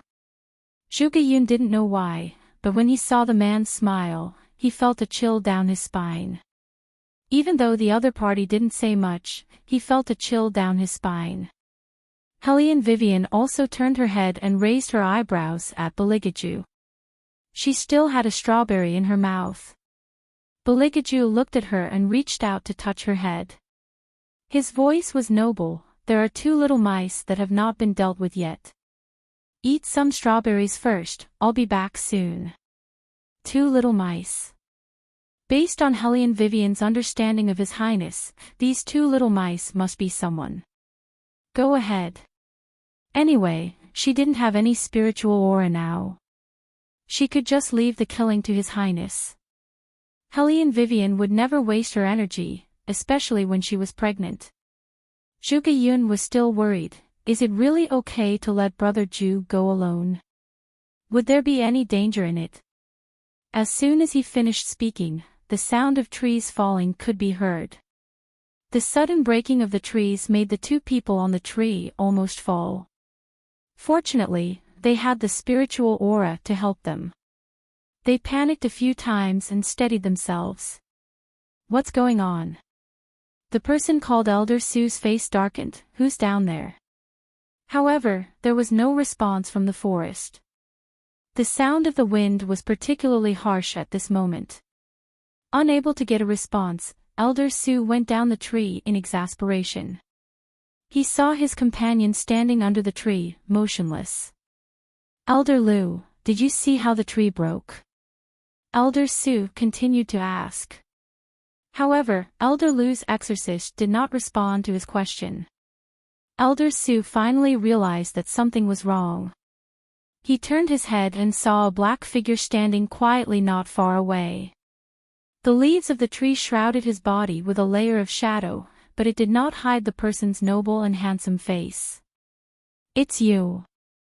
Elder Su was on guard, but he still did not take the other party seriously. He turned around and wanted to mock him. "Elder Lu, did you see that? That kid who's still wet behind the ears is looking for trouble." However, for some reason, the exorcist called Elder Lu pressed on his shoulder in pain. Chapter 733. What's wrong? Old Sue looked at his partner in confusion. In the next moment, the body in front of him suddenly exploded. Hot blood splattered everywhere and squeezed onto his face. An unprecedented fear was like an invisible hand that firmly grasped Old Sue's heart. He had never experienced such a sense of oppression before. So much so that his first reaction was regret. He could not even see the specific movements of the figure clearly. Other than the black feathers that symbolized the evil aura, everything else was so fast that it was dazzling. You're not human, you're evil." The title faintly appeared in his mouth, but before he could shout it out, a swarm of vampire bats flew over from behind him. Every bat seemed to be obeying the orders of the figure. They swept over like a black wind and penetrated Old Sue's body. The slender figure slowly retreated when this happened. There was a faint smile at the corner of his mouth as he whispered softly, "I hate it when people call me a demon, even though I really am one." Bailey Jia Ju's heels landed on the ground, and the black feathers also quietly stopped. Then, he took 2 steps forward and looked at the bloodstains on his hands. His movements were graceful as he stopped. Then, he took off his gloves and threw them on Old Sue, who had already died a long time ago. The vampire bats got up and surrounded him one by one. However, none of them dared to approach him. Instead, they excitedly supported him. Beligaju stood in the middle of a group of vampire bats. His deep eyes were as dark as ink. The fluttering fur cloak swept up his waist-length hair. Coupled with the dim light, the evil aura of nobility rushed over. "All right, you can all go back." Beligaju wiped his hands with a white handkerchief. His tone was as casual as usual. The vampire bats scattered in groups and landed on the ground one by one. They looked like they were kowtowing. Zhuge Yun did not know this was the situation. When he heard the commotion, he anxiously wanted to save someone. But before he could take a step forward, he saw that Bailey Jia had already walked back unscathed. His face was still so handsome that it was suffocating. His body was also clean, as if he had only gone to the back to wash his hands.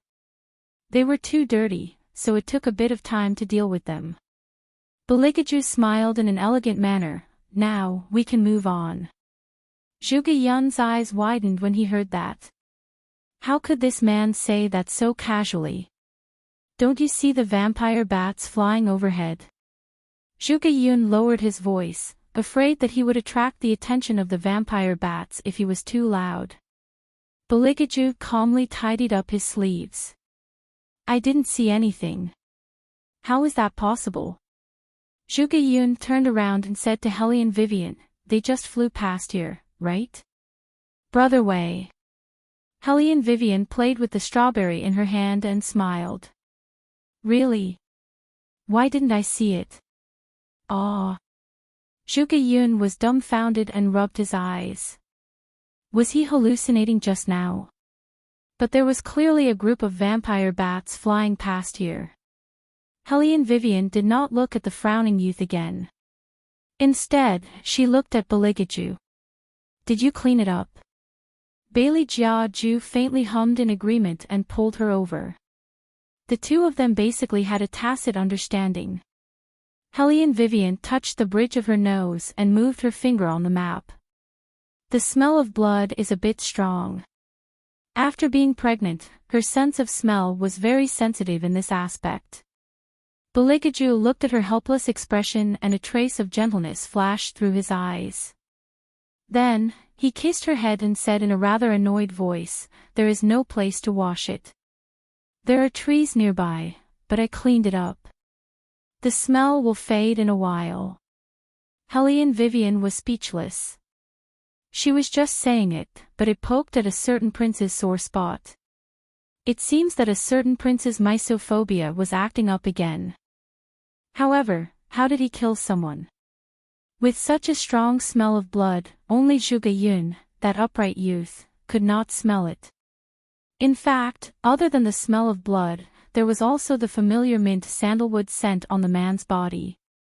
When mixed together, Helene Vivian did not feel that the smell was bad. She leaned over and kissed him back. Beligaju's eyes darkened. He suddenly felt that Zhuge Yun, who was following behind him, was a hindrance. Zhuge Yun did not realize that he had become a third wheel. His mind was full of the things that happened when he was hallucinating. In the end, he could not figure it out. He shook his head and rushed to the front. After going through the forest, it is the only waterfall on this mountain. My father said that there is a demon sleeping there. When we go there, it is best not to wake it up. Okay. Helene Vivian replied straightforwardly. But when she really got there, she still chose the shortest route to take. Zhuge Yun's heart suddenly became nervous again. He was constantly on guard against the appearance of the demon. As they walked up the waterfall, he did not let go of the yellow talisman. However, he did not know that when he lowered his head to take the yellow talisman, that demon had already come face to face with His Highness. It turned out that the demon had already smelled the scent of humans. It circled its long thorny tail and lurked on the water, waiting for someone to walk into its trap. It wanted to eat the pregnant woman. Humans might be affected by the disguise and lose their judgment. But it would not. It could tell at a glance that among the three people, one was a woman dressed as a man. And that woman was pregnant. It could even smell the scent of the fetus. It was extremely fragrant. It was really the best in the world. Very few people could smell as much spiritual energy as the fetus that it smelled this time. It should be because his parents were exorcists that they were able to create such a treasure. The more the demon wanted to eat, the faster its saliva flowed. It could barely suppress its appetite and quickly swam over with its long tail. But what it did not expect was that as soon as it appeared, it met with a pair of deep and evil eyes. Those eyes were as black as the night, but when it appeared, there was a flash of golden light. That was King. The demon's voice was almost trembling. Fong, who was originally excited, shrank back because of the man's appearance. His body was trembling, afraid that the man would be unhappy and pick up all of his demon scriptures. Scram. One word. The demon swam faster than the fish in the water. It did not even dare to look back. Zhuge Yun was still on guard. How could he know that a certain prince just brushed his face and solved the danger? At this time, the father and son of the Ni family heard the noise and thought that their plan had succeeded. They smiled proudly. Chapter 734. Father. Ni who quickly walked to Ni Biao's side and said in a low voice, "It seems that the magical creatures at the waterfall are making their move." Ni Biao did not look surprised. He sneered, "This is just a small lesson. Your Uncle Su and the rest should have already taken action.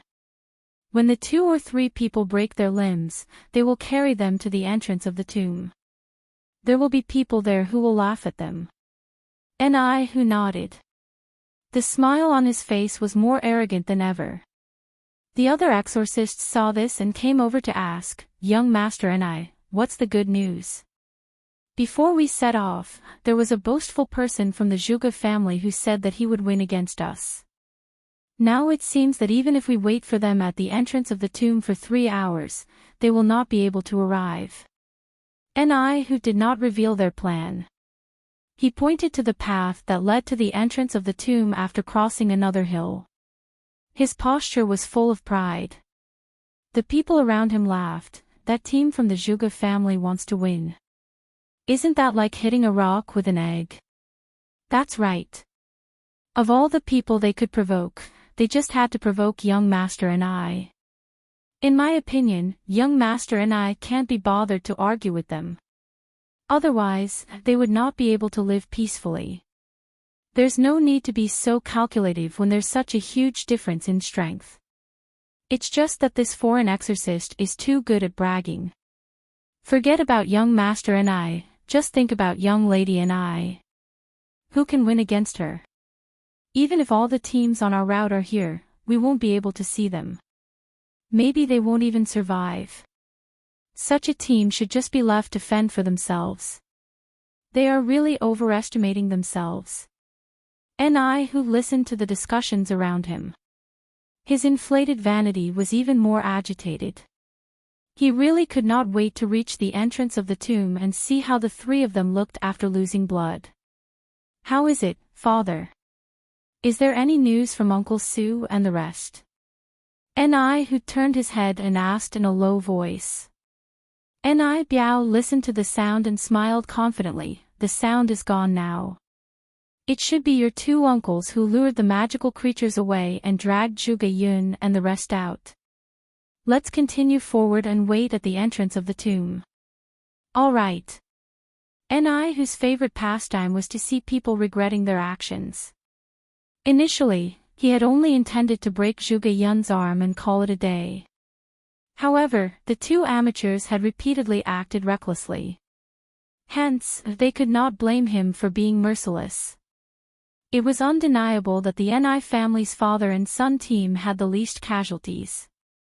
Out of the 10 teams that had set out, 7 of them had survived.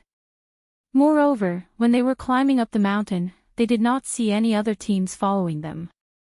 This made the father and son of the Ni family even more convinced that they had won.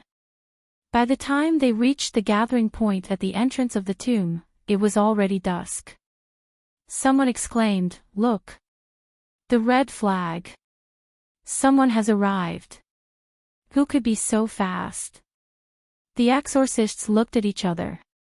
Only Ni who was arrogant. Who else could it be?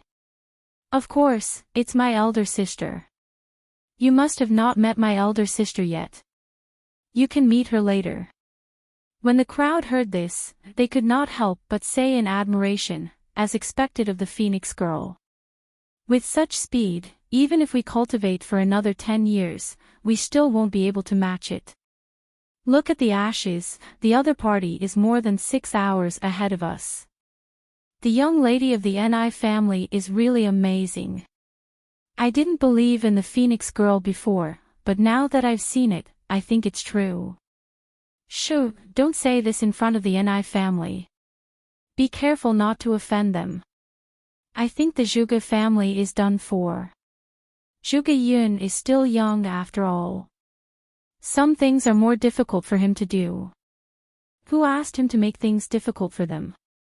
The strength of the Ni family is obvious to all. Even the young lady of the Ni family is very kind. However, he insisted that the Ni family had ulterior motives and that the Saraira could not be taken. Let's see when he can come up later. Who knows, he might have died on the way. The crowd shook their heads and continued to walk forward. Before they reached the entrance of the tomb, their breath was taken away by a fairy-like figure. The woman did not wear a green robe like the others. Instead, she wore a white fur robe. A hooded cloak was placed on her head, making her appear even more ethereal. Even with the white veil on her face, it was difficult to conceal the sickly beauty that faintly seeped out. Before they could get close, they heard her coughing a few times. She was so weak that they almost suspected that she was seriously ill. They could not help but want to take care of her. The person standing behind her seemed to be her follower. He had a very ordinary appearance, but his eyes were like ancient wells, giving off a jade-like temperament. The follower passed the heater to the woman and said in a very gentle voice, "Young lady, take care of your body." Perhaps the young lady of the Ni family was too approachable, or perhaps she was too kind in her heart. She even treated the follower very gently. "Thank you." The follower smiled and returned to stand behind an iPhone. The exorcists had heard about the beauty of the young lady of the Ni family, but they had never seen her before. Now that they had seen her, they could not bear to disturb her peace. It was said that the reincarnation of the Phoenix girl was bound to be related to Buddha and had some resemblance to a bodhisattva. From their point of view, the young lady of the Ni family's temperament was already qualified, not to mention the spiritual energy that lingered around her. Every exorcist felt that they had seen a real fairy, and the admiration in their hearts grew even stronger. Ni, whose face was full of pride, "Everyone has seen it. This is my sister, the real reincarnation of the Phoenix girl." "Huzi, don't be so ostentatious." Ni Feng coughed twice softly with a decent smile on her face. Although she said that, she did not deny that she was not the Phoenix girl. The exorcists did not believe it at first, but now that they had seen Ni Feng, all the doubts in their hearts were cast away. If she was not the reincarnation of the Phoenix girl, such a weak woman could not have arrived so much earlier than them. She must be the Phoenix girl. The exorcists did not think that the red flag was put up by someone else. There was only worship in their hearts. Looking at this scene, Ni Biao stroked his beard and nodded satisfactorily. Now, all that was left was for old Sue and the rest to carry the 3 disabled people to apologize to the Ni family. Then, everything would be perfect.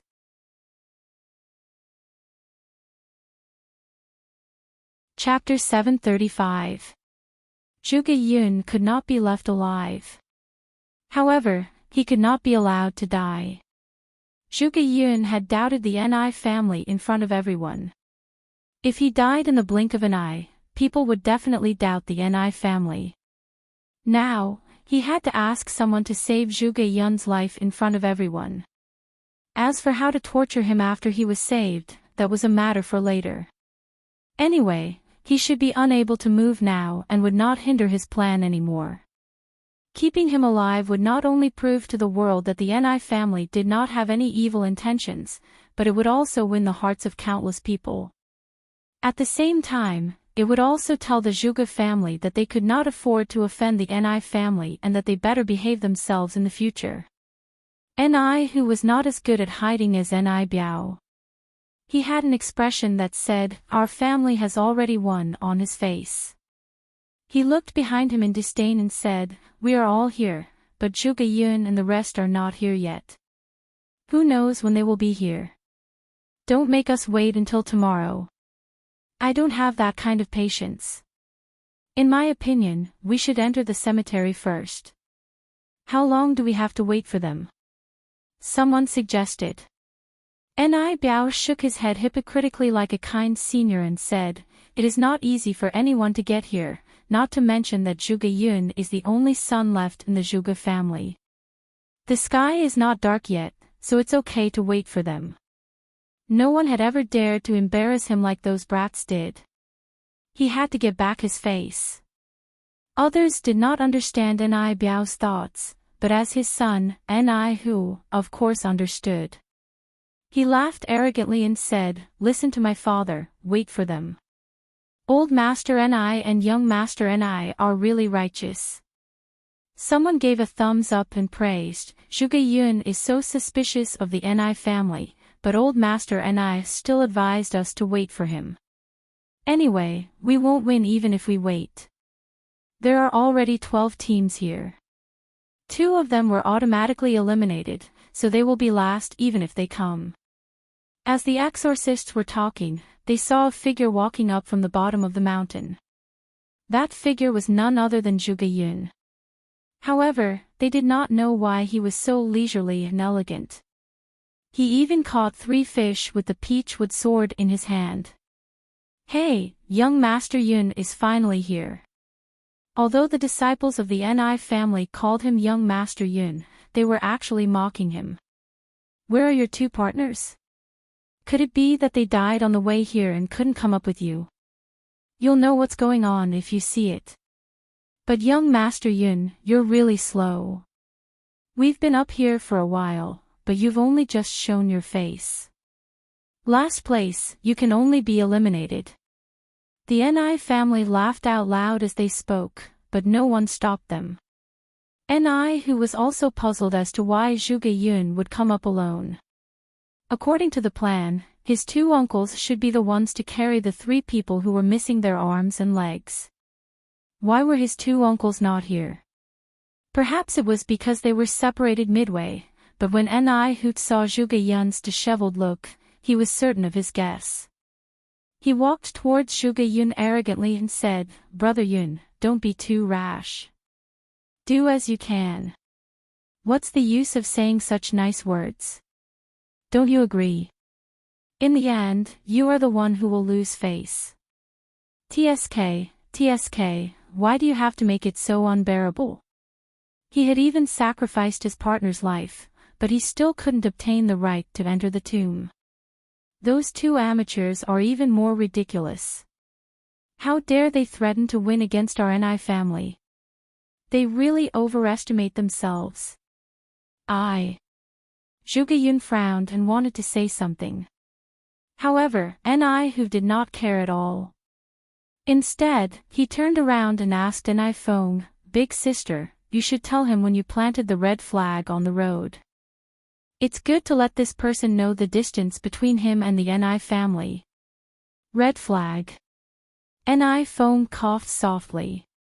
Her delicate face was covered by a white veil. She asked in confusion, "What red flag?" Ni Hu was stunned. "The red flag on the mountainside. Didn't you put it there?" "No." Ni Feng did not notice the problem. Due to her physical condition, she set off on her own and did not form a group with the others. Hence, she did not understand that before they set off, the referee explained to each team the function of the red flag in their hands and asked them to plant the red flag when they arrived at the assembly point.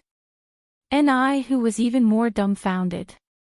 He asked again, "Didn't you arrive earlier?" "Yes, more than 2 hours earlier than you." Ni Feng, who did not know the rules, did not realize that someone had arrived earlier than her. After hearing her words, Ni Hu was even more confused. "You mean you only arrived earlier than us by more than 2 hours?" The other exorcists looked over in confusion. "That's not right. Look at the burnt ashes. The red flag should have been put up more than 6 hours ago.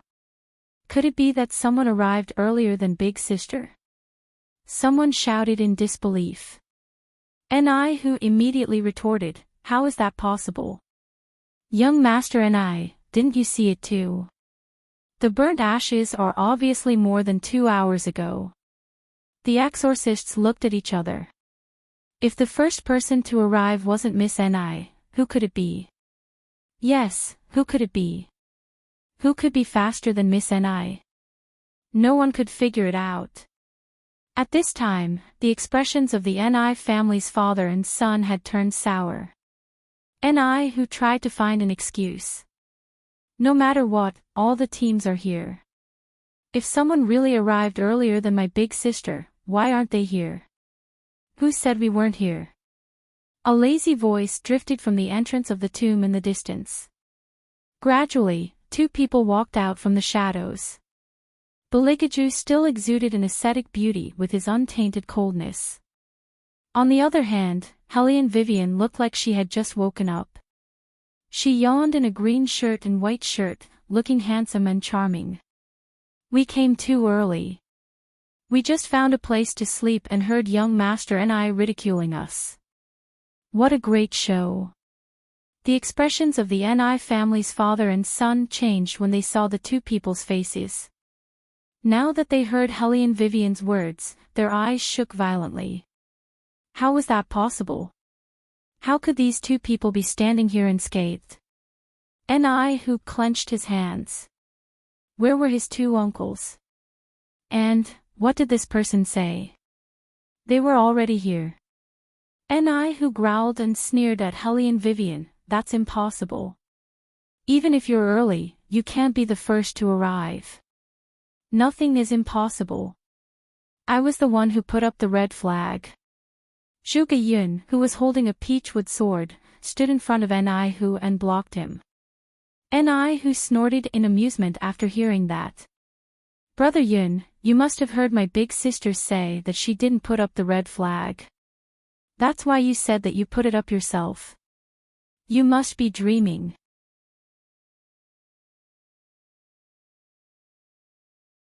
Chapter 736.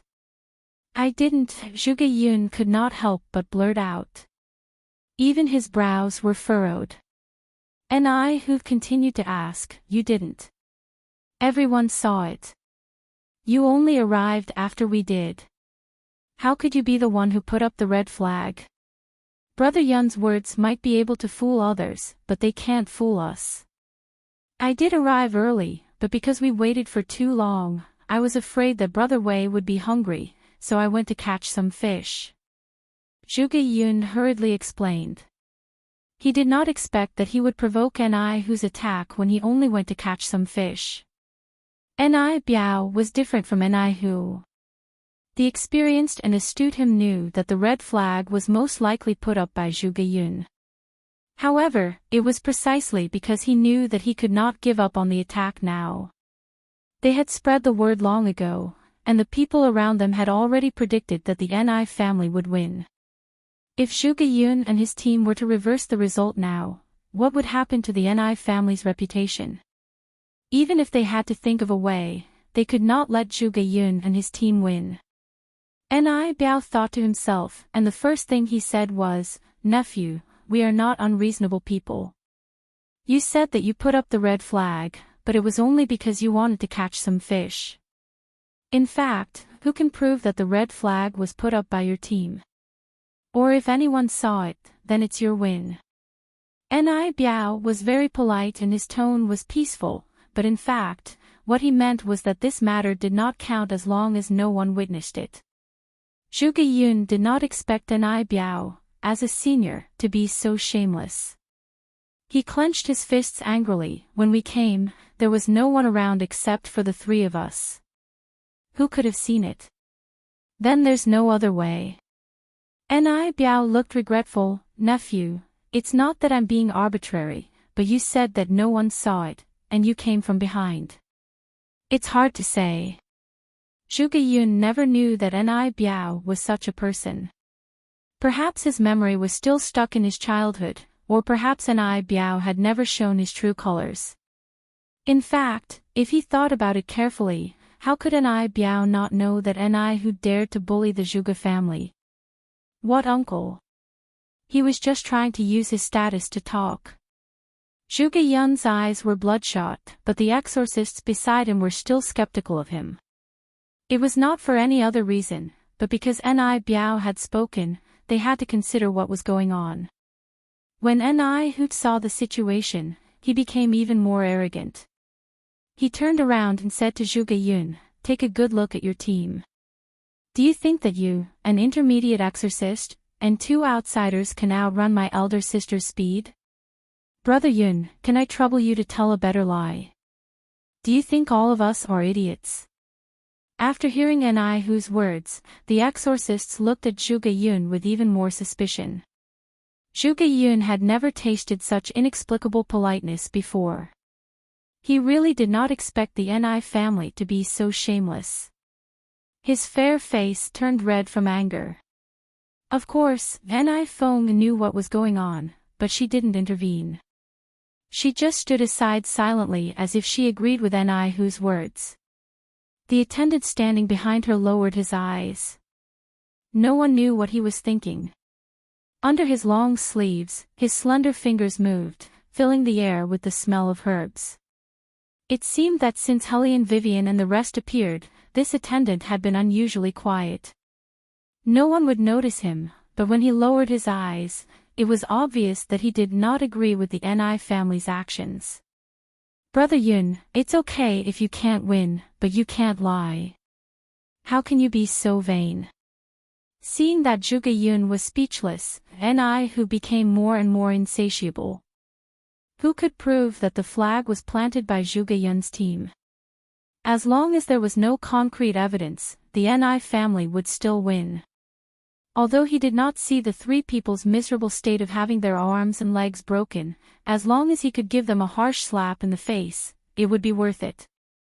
It's just that he didn't know that while he was saying these words, Wei Wei was looking at him with a smile, yet not a smile from beginning to end. Her ice-cold eyes were full of ridicule. Well, since the matter has been explained clearly, there is nothing to continue talking about. Ni who looked at the exorcists at the side. The result of the competition is obvious. My sister is the first to arrive at the entrance of the tomb, so the winner is our Ni family. You. Zhuge Yun bit his lips. Other than anger, there was also unspeakable grievance. He really wanted to go up and tear apart the Ni family's face.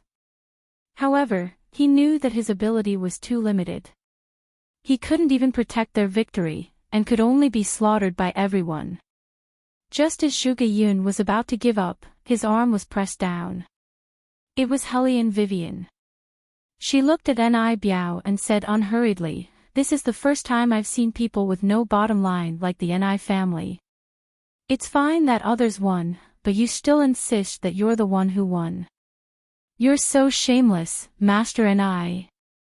Aren't you afraid that it will affect the Ni family's image in the eyes of outsiders?" Hearing this, Ni Biao's face instantly darkened. He sneered, "Young man, you better watch your words. Not everyone is as tolerant as I am. I won't allow you to tarnish the Ni family's reputation again and again. Now you can't show any evidence to prove that you're the one who put up the flag. Master Ni, are you saying that as long as I can show you evidence, you're shameless?" Hellion Vivian asked calmly. That one sentence made Ni whose anger soar to the peak. He had a bad temper. If it were not for the fact that there were so many people around, he would have taken action. How could he tolerate others challenging the Ni family's reputation? If you're so capable, show me the evidence. Let me tell you, I'm not as nice as my father. If you can't show me the evidence, then don't blame the Ni family for being rude to you. Ni who bared his fangs and brandished his claws, insisting that no one would see Hellion Wei Wei and the rest planting the red flag. Hellion Vivian raised her eyebrows and stood in front of Ni who casually, "What if I can show you the evidence? You're just bluffing, right?" Ni who sneered, "If you can prove that the red flag is yours, then I'll kneel down and call you Grandpa. I've tolerated you for long enough. If you don't have the ability, then why did you come to the Exorcist City to show off? Do you really think that the Ni family is a pushover?"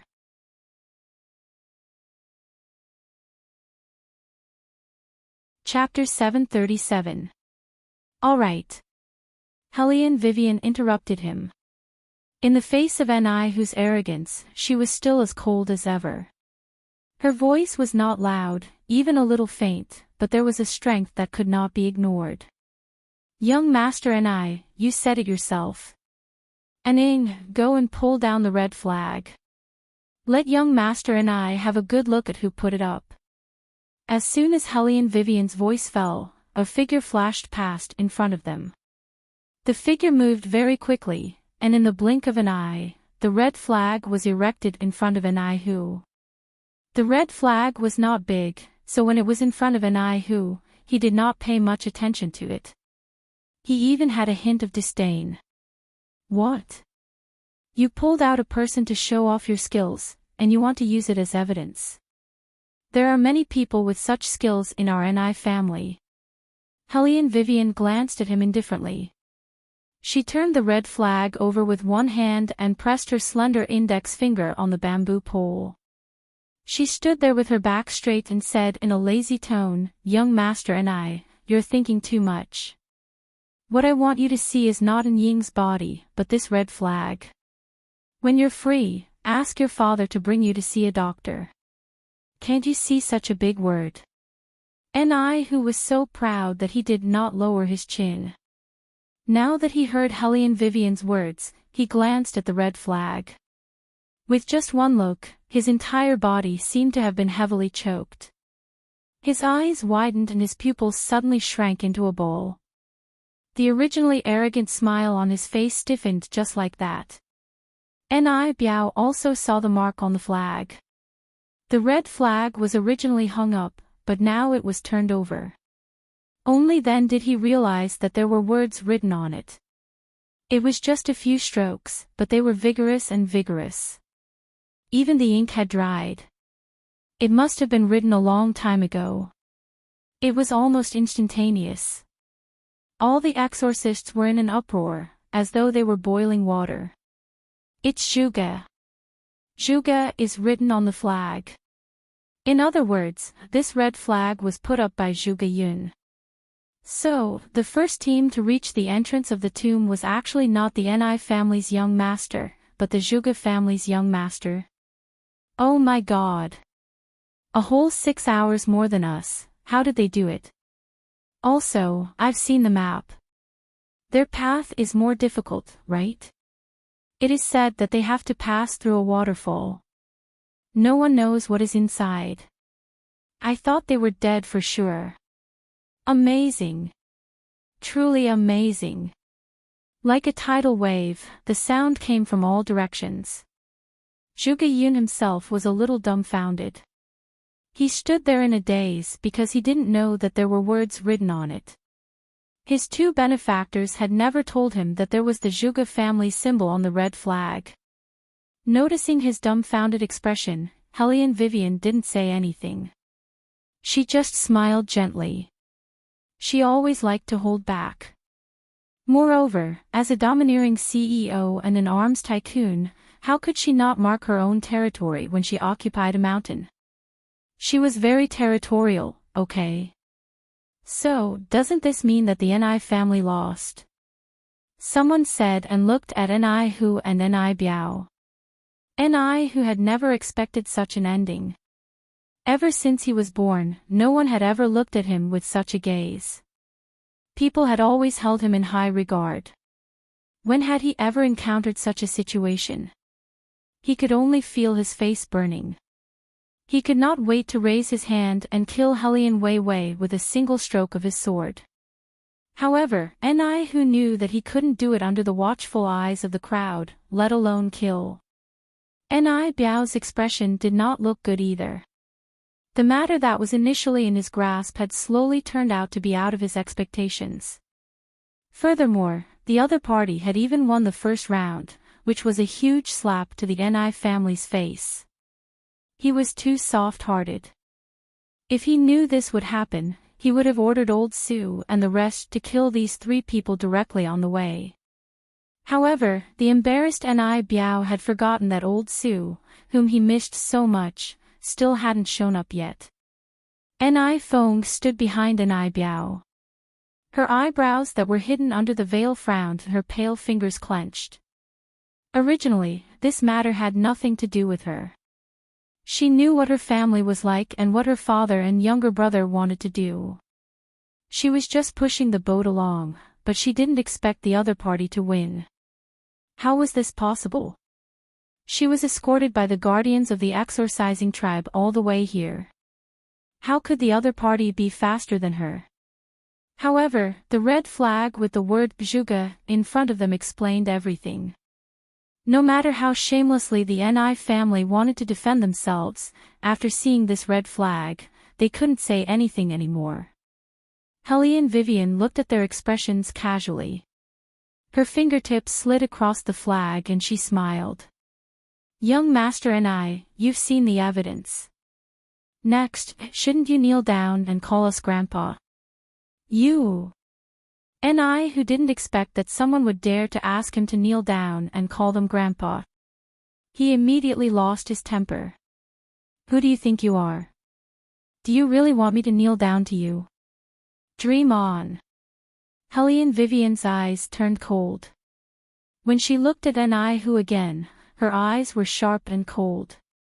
Are you going back on your words? The words going back on his words immediately made Ni Hu realize that the people around him were looking at him with disgust and mockery. No matter how bad his temper was, he had no choice but to swallow his anger and swallow his anger. Helene Vivian was never one to be taken advantage of, not to mention this kind of person who wanted to slap her in the face. She turned her head and said to Ni Biao, "Old Master Ni, you just said that we don't have evidence, so we can't ruin the Ni family's reputation again and again. However, your son's actions could only be described in 2 words, shameless and untrustworthy. Old Master Ni, is this how the Ni family teaches people? Upholding justice. Hee, is this just a slogan you use to deceive people?" Ni Biao had never been forced to such an extent before. His entire face was ashen, and he could no longer squeeze out a smile. Helene Vivian continued, "I know that in your eyes, we are just a few foreign exorcists. We have no power and don't know how to exorcise. It's okay to bully him. After all, he is the young master of the Ni family." A simple sentence raised the matter to a whole new level.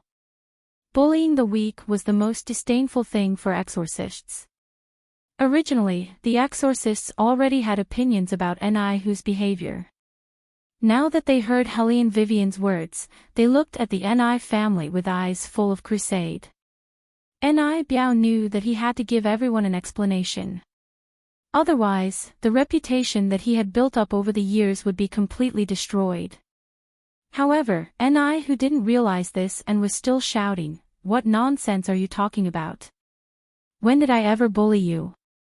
These 2 were the ones who beat him up in front of the Zhuge mansion.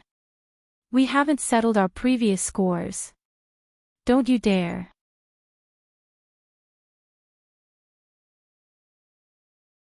Chapter 738. Slap. Before Ni who could finish his sentence, a loud slap landed on his face. Ni who turned around in disbelief and looked at the person who slapped him. Even his eyes were shaking. "Father, what about you? Hurry up and apologize to them." When Ni Biao said this, even his breathing was heavy. The sinister look in the depths of his eyes made Ni who keep quiet. After slapping his beloved son, Ni Biao turned around and wanted to smile, but the corners of his mouth were very stiff. "Our Ni family has never been treacherous. It's just that Ni who has been hot-tempered since he was young. He's also honest, so he didn't know what to say. Little brother, how about this? We'll be entering the tomb later. To express our apology, our Ni family is willing to offer you 3 demon sealing frost iron chains for you and your nephew to use. After all, we misunderstood you, so we should apologize." 3 demon sealing frost iron chains. When the other exorcists heard these words, their eyes lit up. One had to know that the frost iron chains were the best weapon against demons and ghosts in the exorcist city. Not only could it be used against demons, but it could also be used to bind the transformed corpses after they entered the tomb. No one could predict what they would encounter after entering the tomb. However, transforming corpses was the first thought that came to their minds. It was recorded in the art of yin and yang exorcism that 2 moaners above the noble level would have pearls in their mouths, gold and jade covering their bodies, a protective jade on their chests, a jade rui in their hands, and even gems in their irises. The purpose of all these jade stones was to keep their corpses from rotting for thousands of years. Because of this, under normal circumstances, such corpses were the most likely to undergo transformation. Transforming corpses was the transition period between life and death. It was also known as the Bardo body stage in Buddhism. There were a total of 18 kinds of external forces, resulting in 18 types of transformation. For example, on a moonless night, if a negative cat happened to jump over the heart of a corpse at this time, it would cause the corpse to become a zombie. For example, in this case, the corpses didn't rot all year round. Once they came into contact with the yin energy underground, once someone entered and accidentally touched the corpse in the coffin, the combination of yin and yang would cause the corpse to transform. However, under normal circumstances, the more valuable the item was, the closer it was to the main coffin and the corpse. In other words, if one wanted to get the relics of the senior monk that had been buried with him, they had to go through the group of coffins. If he were to carry the demon sealing frost iron chain, it would be equivalent to leaving himself a way out. At the very least, if he were to encounter a zombie, he would be able to tie them up immediately and save his own life. After all, a corpse buried in a 1,000-year-old tomb was different from an ordinary corpse.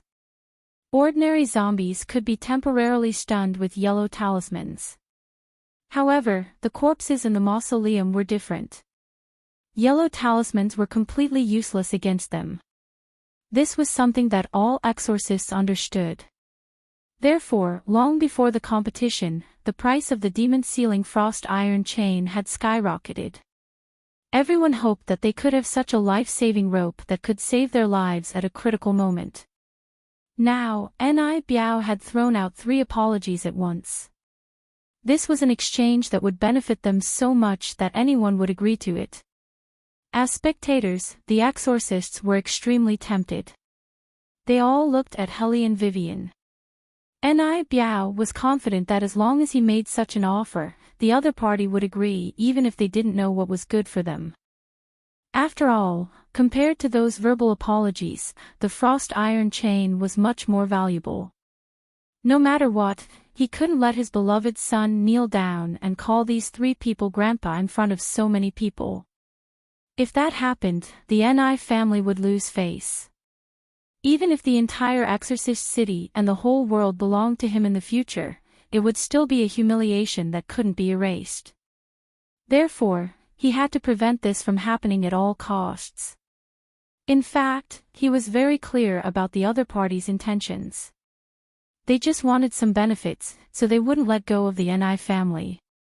After all, once a person's family business grew big, it was inevitable that some poor people would stick to him. He would give them some benefits to shut them up. Ni Biao had a good plan. He was about to ask his disciples to get the demon restraining frost iron. Helly and Vivian casually said, "Let's forget about the frost iron chain. We only want the conditions that young Master Ni agreed to." Her voice was as calm as usual, with a lazy and noble air. It was said that 2 people would become very similar after spending a long time together. Helly and Vivian and Beligaju already had some similarities in some aspects. Now, even the way they looked at people was the same. They didn't need to look down at each other. Just a casual glance was enough to give off a sense of noble oppression. Ni Biao never expected that someone would reject the exchange of 3 demon restraining frost iron chains.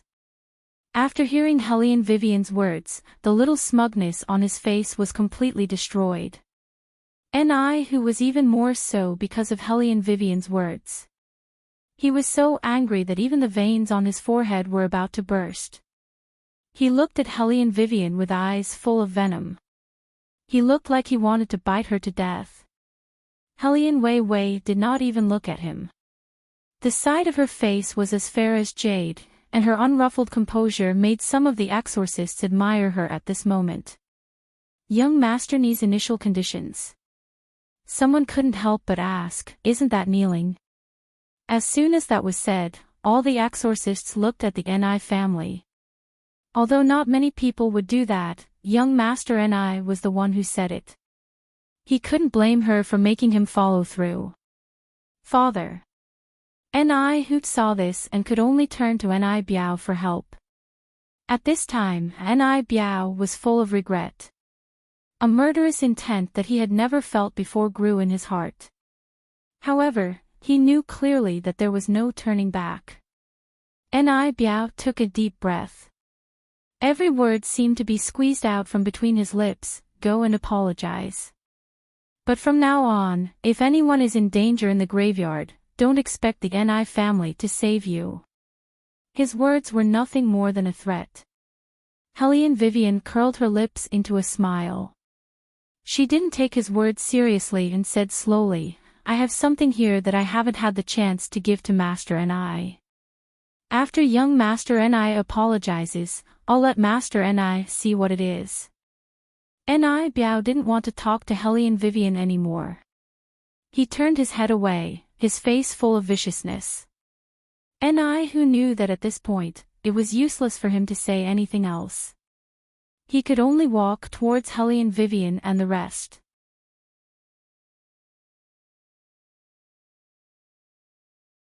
Chapter 739. When his knees touched the ground, Ni whose face was twisted. He gritted his teeth and spoke in a low voice. When the words came out of his throat, he looked like a trapped beast. Ni Biao saw this and gripped his mahogany sword tightly. His beloved son whom he had spent so much effort to raise was forced to kneel by a few brats. He could not take this lying down no matter what. Go and get ready. Once we enter the tomb, think of a way to get rid of these people. Ni Biao ordered the people around him in a cold voice. His face was full of murderous intent. At this time, Ni who had already stood up. His face was full of dissatisfaction as he glared at Hellion Vivian and the rest. The disciples were upset and wanted to pull him, young master, slap. Ni who flung away the hand that was reaching him and pointed at Hellion Vivian, don't think that you're invincible just because you're fast.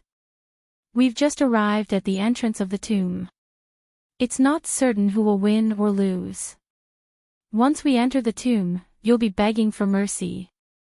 Hellion Wei smiled and said slowly, before we set off, young Master Ni seemed to have said the same thing. However, in the end, the one who begged for mercy was not us, but you. You. This was what Ni who hated the most. Ni Biao blocked him and looked at Hellion Vivian with a gloomy gaze. Little brother, don't be so full of yourself. We haven't entered the tomb yet. Who can predict what will happen in the future? Who knows what will happen in the end? As your senior, I'll give you a word of advice. Don't be too arrogant. Old Master Ni, you should say this to your son. Hellion Vivian looked up lazily and met Ni Biao's gaze. She did not back down. Don't be too arrogant. Ni Biao laughed and squinted his eyes. His voice was cold. It seems that the news of you being the first to arrive at the entrance of the tomb has boosted your confidence. I don't know if you know, little brother, although you all arrived early, there are some people who left later than you. For example, my eldest daughter. She left in the last group. If you really want to count carefully, the winner might not necessarily be you all. After Ni Biao finished his sentence, his expression showed a hint of pride. Almost all the participating exorcists knew that his daughter, who was the reincarnation of the Phoenix girl, had set off alone 2 hours after everyone else had set off. She had been giving way to the members of the other families. Just this point alone was enough to cast doubt on the other party's victory. He wanted to see if people would agree that the Zhuge family had won the first round after he announced this news. Even if they agreed, it wouldn't be perfect. Do you want the Ni family to retreat after being humiliated? There was no such thing in this world. Needless to say, Ni Biao was indeed a meticulous schemer. After he finished speaking, the crowd started to discuss among themselves. Although the voices were soft, the effect that Ni Biao wanted had been achieved.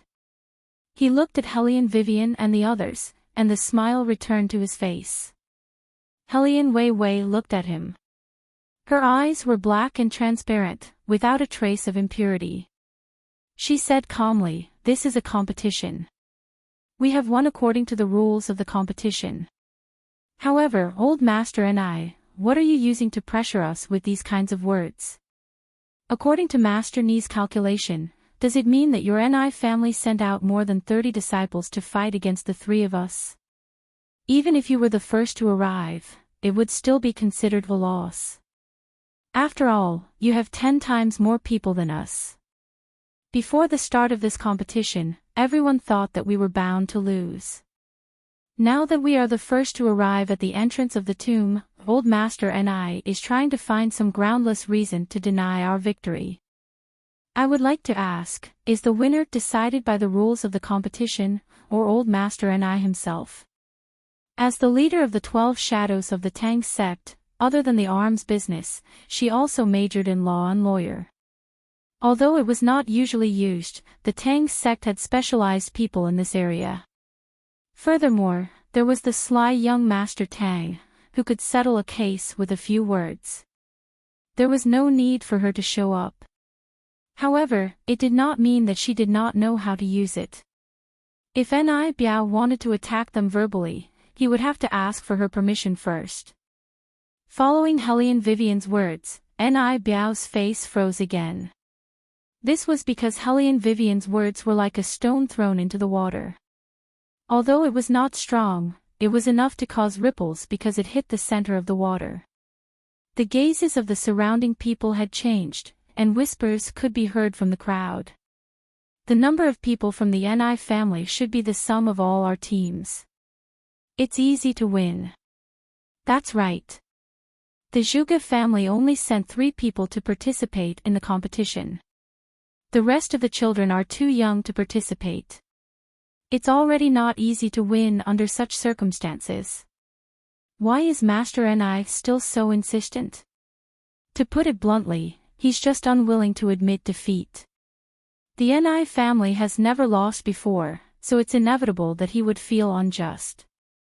If that's the case, then the Ni family is too much. Look at Ni whose unwillingness to apologize just now. This is not the demeanor of the exorcising tribe. Not necessarily, maybe it's a misunderstanding. I don't think that's what Master Ni meant. Let's wait and see. Ni Biao hated this feeling. Initially, he said those words to teach the other party a lesson, but he did not expect that he would end up shooting himself in the foot. He had underestimated this poor boy.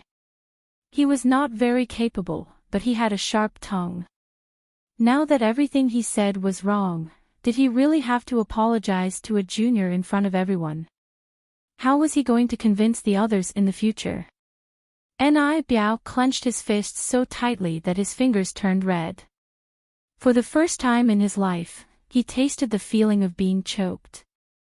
No wonder Ni who was defeated by this poor boy twice in a row. This person's mind was more vicious than he thought. He also had some tricks up his sleeve and knew how to use the people around him to suppress him. He should have gotten rid of such a person long ago. This was not the first time Ni Biao regretted his actions, but this time, compared to the murderous intent, the resentment in his eyes gradually surged. Hellion Wei Wei, who was standing in front of him, frowned, but before she could see clearly. Ni Feng, who was wearing a fur cloak and a long dress, stood in front of Ni Biao. Her voice was as gentle as flowing water, and it was soothing to the ears. Young master, as a father, they always like to praise their children. My father is the same. What he said to you just now, he didn't mean anything else. He just said that I set off late, so I hope you can understand the feelings of a parent and not think too much of him. Of course, the competition should follow the rules. No matter who set off first, the first one to reach the entrance of the tomb will be considered the winner. However, it's getting late, and there are still 2 more rounds of competition. As for the final result, we can't make a conclusion yet. It's more important to enter the tomb as soon as possible.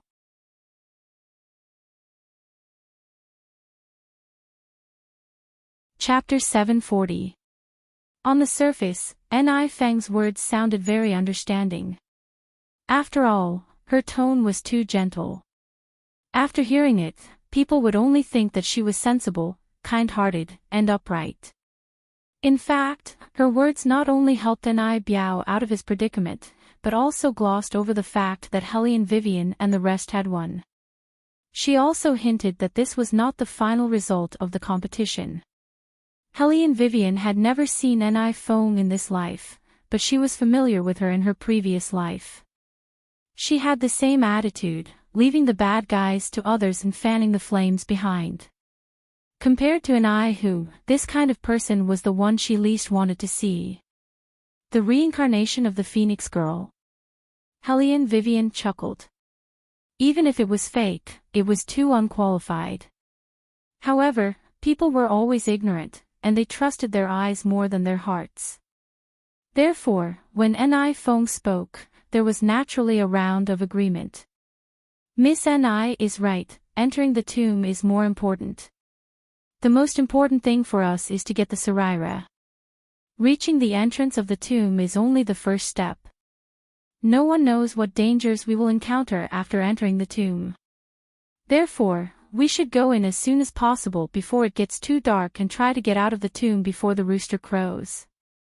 When Ni Feng heard that someone supported her, she immediately looked at that person and smiled gently. She had won a lot of favor from the exorcists. Helene Vivian curved her thin lips. Her tone was light, but she hit the nail on the head. Miss Ni, the people who complicate this matter are Master Ni and young Master Ni. You're always putting the blame on them, and I'm troubled by it too. Hearing this, Ni Feng's fingers paused. She clenched her fists and loosened them quickly. She coughed and said, "This was originally a misunderstanding. Unfortunately, my younger brother was too serious, which led to this situation. I'll apologize to you on behalf of my younger brother. Young master, are you willing to accept?" Of course, Ni Feng did not mean to apologize. Listening to her carefully, one could tell that she was being aggressive and serious. Using her family's influence to oppress others was a misunderstanding. No matter how one listened to it, it did not sound like she felt that the Ni family was at fault.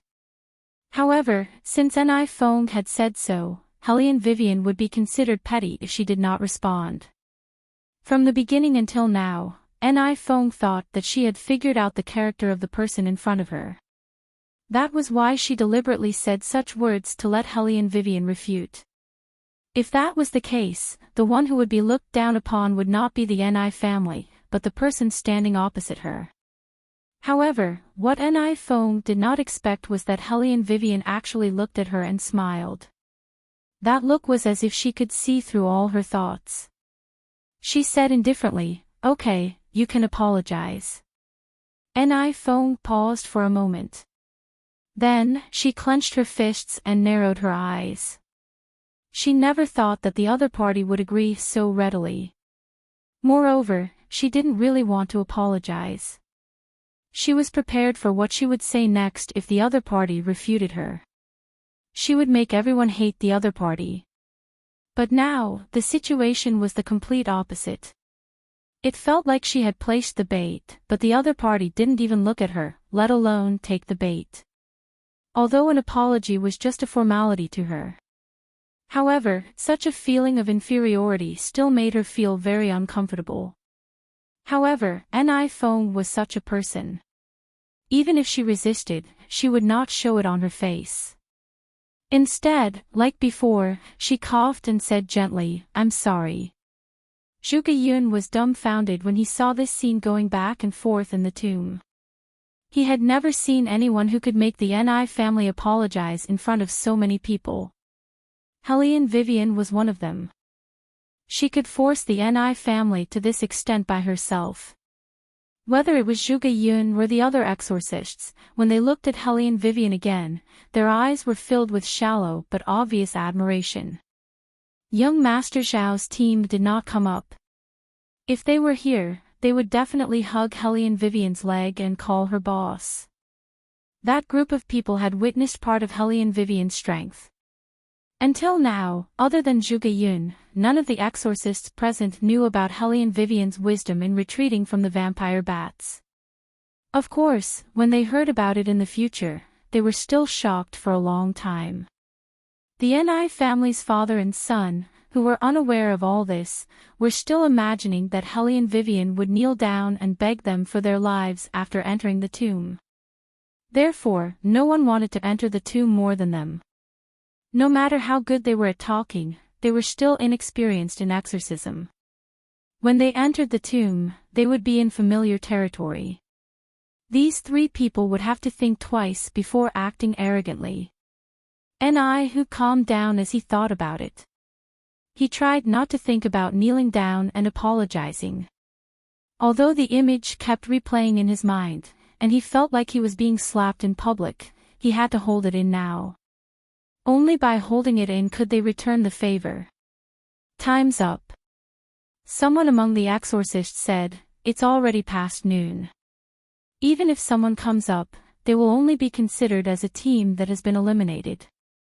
We don't have to wait anymore, we can enter the tomb now." This sentence made the exorcists who were originally seated tense up again. After all, the inside of the tomb was different from the outside. Once they entered, it meant that they would have to face unknown dangers. Even if they were exorcists, they would still feel afraid. It was because this tomb was too old, and there were many things that they did not understand. For this reason, the exorcist tribe specially found an old man who lived in Mount Taibai to lead the way. The old man was a local. He lived and ate in the mountains, so he was very familiar with this place. However, the tomb was a place that he would rather die than enter. If it was not for the expensive invitation, this trip into the tomb would not be easy. The old man was once an official in the previous dynasty. The so-called official was often said to be a tomb raider, who raided tombs for the imperial court. The exorcists knew how to exorcise evil spirits and suppress demons, but they were not proficient in this. They had to find someone like the old man to enter the tomb with them. Of course, if they could be like the Ni family and have more than 2 official in their own team, the chances of winning would be greatly increased. At the same time, it would also reduce the danger in the tomb. However, these tomb raiders were not omnipotent, especially those who worked for the imperial court. They were more disciplined than those who fought privately. For example, they would not touch the tombs during the golden chime, or they would light a candle at the southeast corner of the coffin before the tomb was opened. If the light was extinguished, they would have to leave immediately. It was said that this was an agreement between the living outside the tomb and the dead inside the tomb. Ni Biao did not care about these. He just wanted to get the Saraira at all costs. At the same time, he would let the arrogant brat have a taste of what it meant to regret. Once they entered the graveyard, they would know who was in charge here.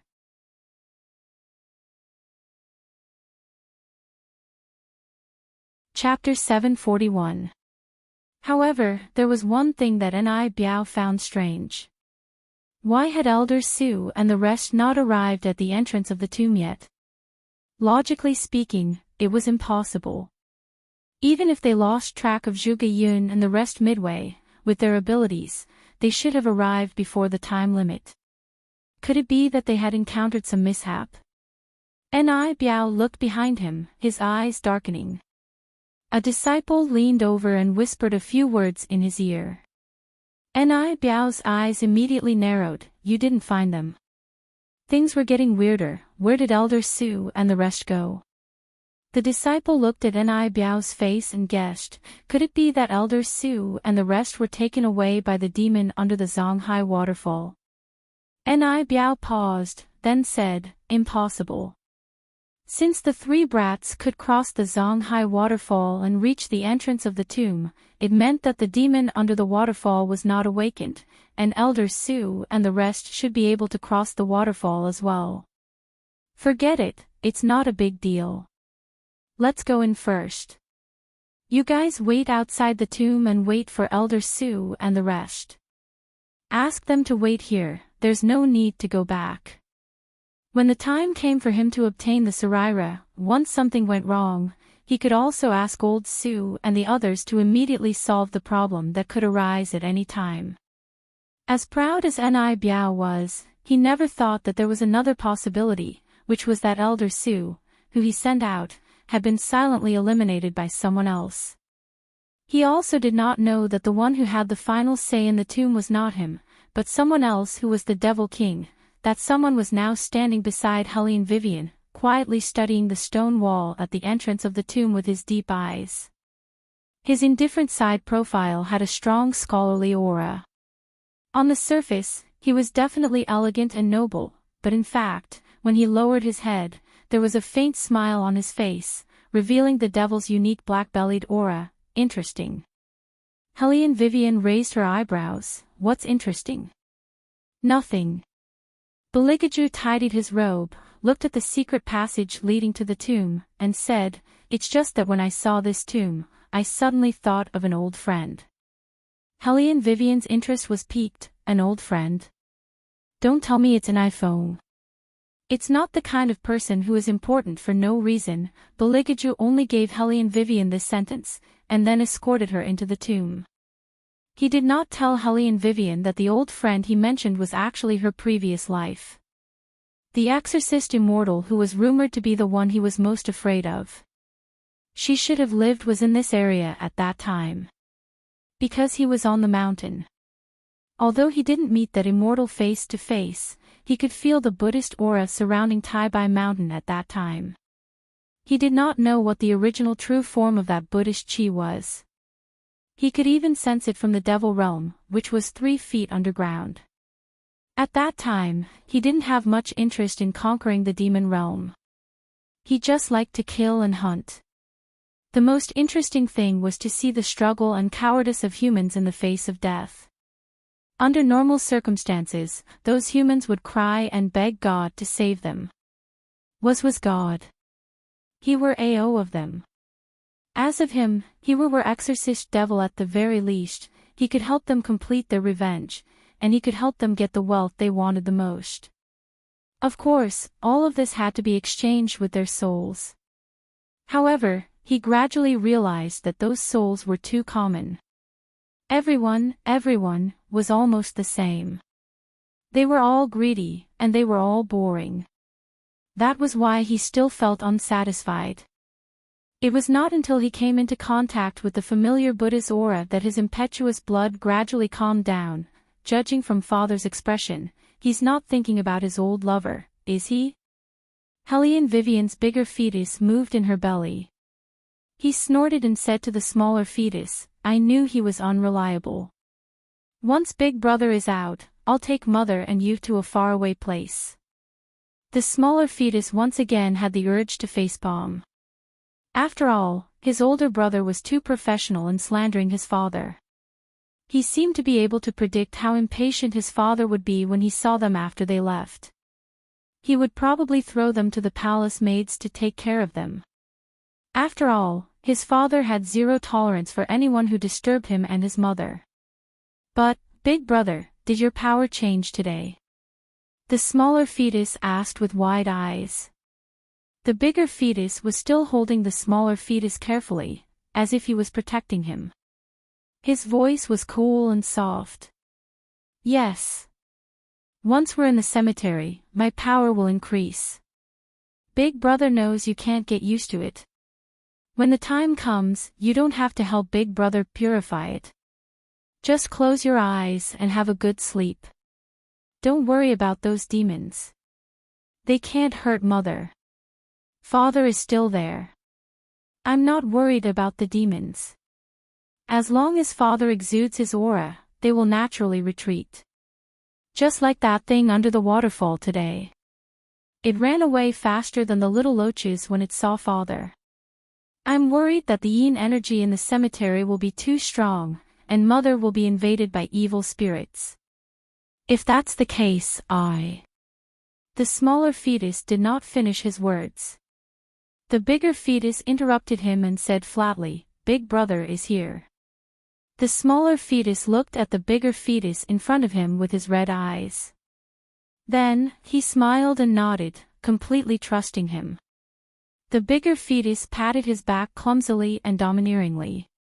The two little ones hugged each other with their foreheads touching. It was a warm and loving scene. It was said that a mother and her child were connected by heart. Helene Vivian smiled and caressed her lower abdomen, probably because she heard the sound in her stomach. Her face was full of gentleness. After entering the cemetery, everyone seemed to have quietened down. Especially when the official old man looked at the tombstone in front of him, his whole body trembling. The exorcists' faces also began to become solemn. No, we still can't. The old man shook his head and said mysteriously, we can't go in. Once the thing inside is released, we won't be able to lock it back in. Since they had already come this far, how could an Biao give up? He looked at the old man and said with a smile, Elder Zhang, don't worry. We're all people who know Taoist techniques. We can lock it back in no matter what happens. As he said that, he ignored the old man's objection and ordered the Ni family's disciples behind him, go and open the door. Remember to take the dog's blood-red rope. If anything happens, act immediately. Yes. The Ni family's disciples were very fast. Zhuge Yun wanted to stop them, but he knew that it was useless because the other exorcists also wanted to open the door to the tomb and get the Saraira.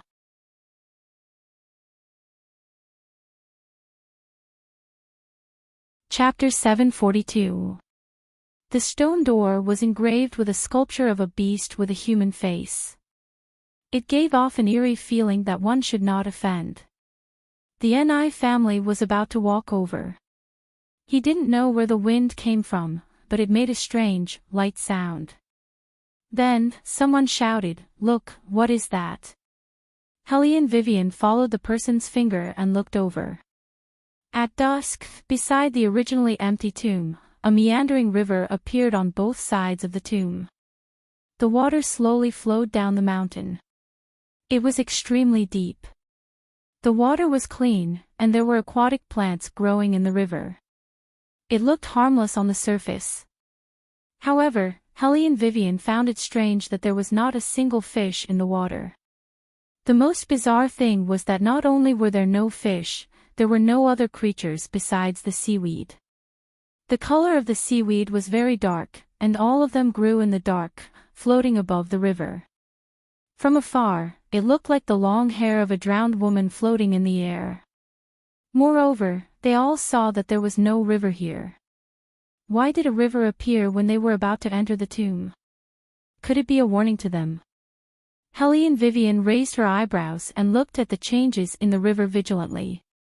The other exorcists had never encountered such a situation. They looked at each other and gripped the peachwood swords in their hands tightly. Ni Biao was very excited. He looked at the river in front of him and said in high spirits, it is said that the Yin River will appear when the sun goes down near the tomb. I didn't have the chance to see it before, but now that I have seen it, it is indeed a river that can connect the two realms of Yin and Yang. It is really amazing. Hearing the words Yin River, the exorcists were stunned. The Yin River was recorded in the Book of Exorcism. It was said that this river could not be seen during the day. Only at night, under the illumination of the moonlight, would a small flowing river appear. This river connected the two realms of Yin and Yang. Crossing it would allow one to pass through life and death and find the secret of immortality. Therefore, the exorcist's eyes were shining. They did not think of any warnings and were about to wade through the water. However, Hellion Wei Wei's group of people were all very steady and did not rush to move forward. At this time, the old man looked at the river and suddenly trembled. You can't go. Why?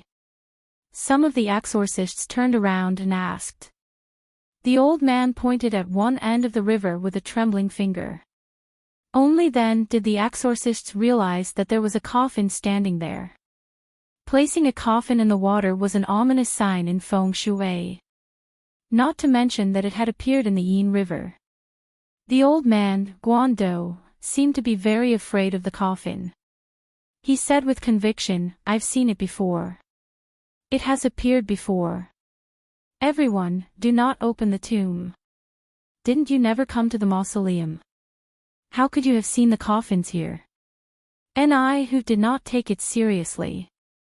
In his eyes, this old man was just a precaution. Who knew that he would be so troublesome and always wanted to stop them? He did not even try to find out how powerful the Ni family was. Did he think that he could fool him by lying? Guando. The old man knew that Ni who did not believe him, so he started to talk about his past. He had indeed seen this coffin before. At that time, there was a village at the mountainside. At that time, a rich official came to their village and wanted to enter the mausoleum. No villagers dared to go with him, so the official wandered around the mountainside every day. He remembered very clearly that a coffin floated in the river that night. It was probably because the official's search team had disturbed something during that time. The official ignored their obstruction and did not listen to his advice. He insisted on digging the coffin out of the river. Digging in the ground in broad daylight could have avoided some danger. However, at the moment the coffin was out of the river, countless vampire bats flew out of the forest. Those flying bats seemed to be a warning.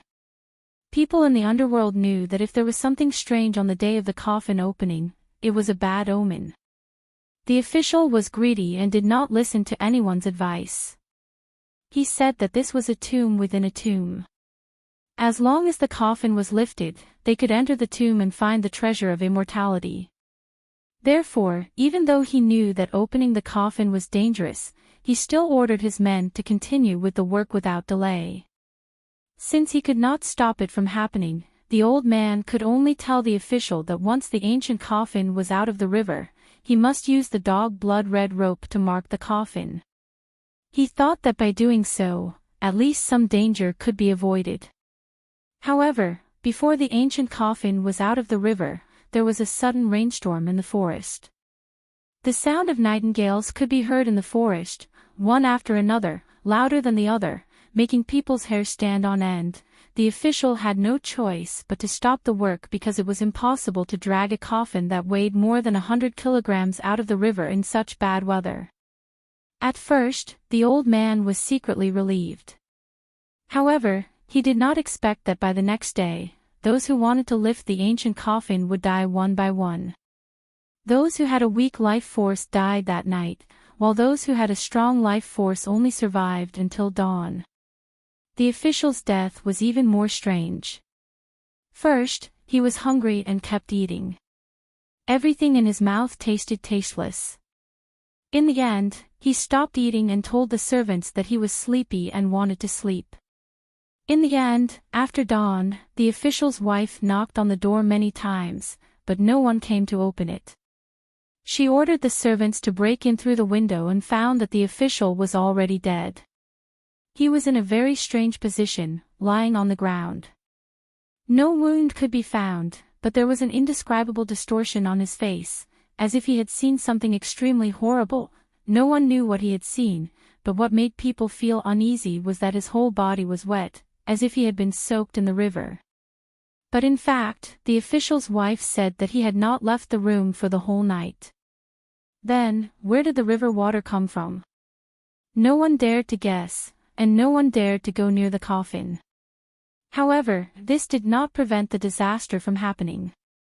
The villagers started to fall ill inexplicably, and the children started to cry at night. As long as one saw the opening of the coffin, they would have nightmares at night, even if they moved out of the village. The old man thought that he was going to die at that time. If he did not have a dream later on, a woman appeared in his dream. That woman's every movement was filled with subduing nobility and elegance. She was bright and dazzling. There seemed to be a Buddhist light slowly flowing around her body. She exuded a faint sandalwood fragrance. She was like a faintly discernible phoenix, making people involuntarily feel at ease when they looked at her.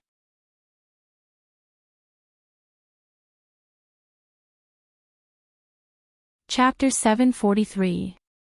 The woman said that in order to get through this ordeal, each family had to offer their blood, no more, no less. They just had to put it outside the door late at night. The old man was still a teenager at that time. Although he was young, he had already started his career as an official. Although he was not proficient in Taoism, he knew the general idea. He had heard of people using dog's blood to exorcise evil spirits, but who would use human blood to exorcise evil spirits? However, the old man still followed the woman's instructions and asked the villagers to do it. After all, they had no choice but to give up after reaching that stage. What they didn't expect was that after that, no one in the village had any more dreams, and no one died for no reason. However, the pot of blood that was placed outside the window was taken away by someone. Later on, the river overflowed that year and flooded many fields. It also submerged the exposed ancient blackwood coffin at the bottom of the river. It had been submerged for a full 40 years. Now, this ancient coffin had appeared again. The old man's fear was imaginable. He looked at the ancient blackwood coffin with trembling eyes, and his heart gradually sank. Naturally, he would not let the exorcists go over no matter what. After listening to the old man's story, who thought for a while, and suddenly his eyes lit up. You said that the woman in your dream had the phoenix spell on her, right? The old man nodded. Then it should be the phoenix girl.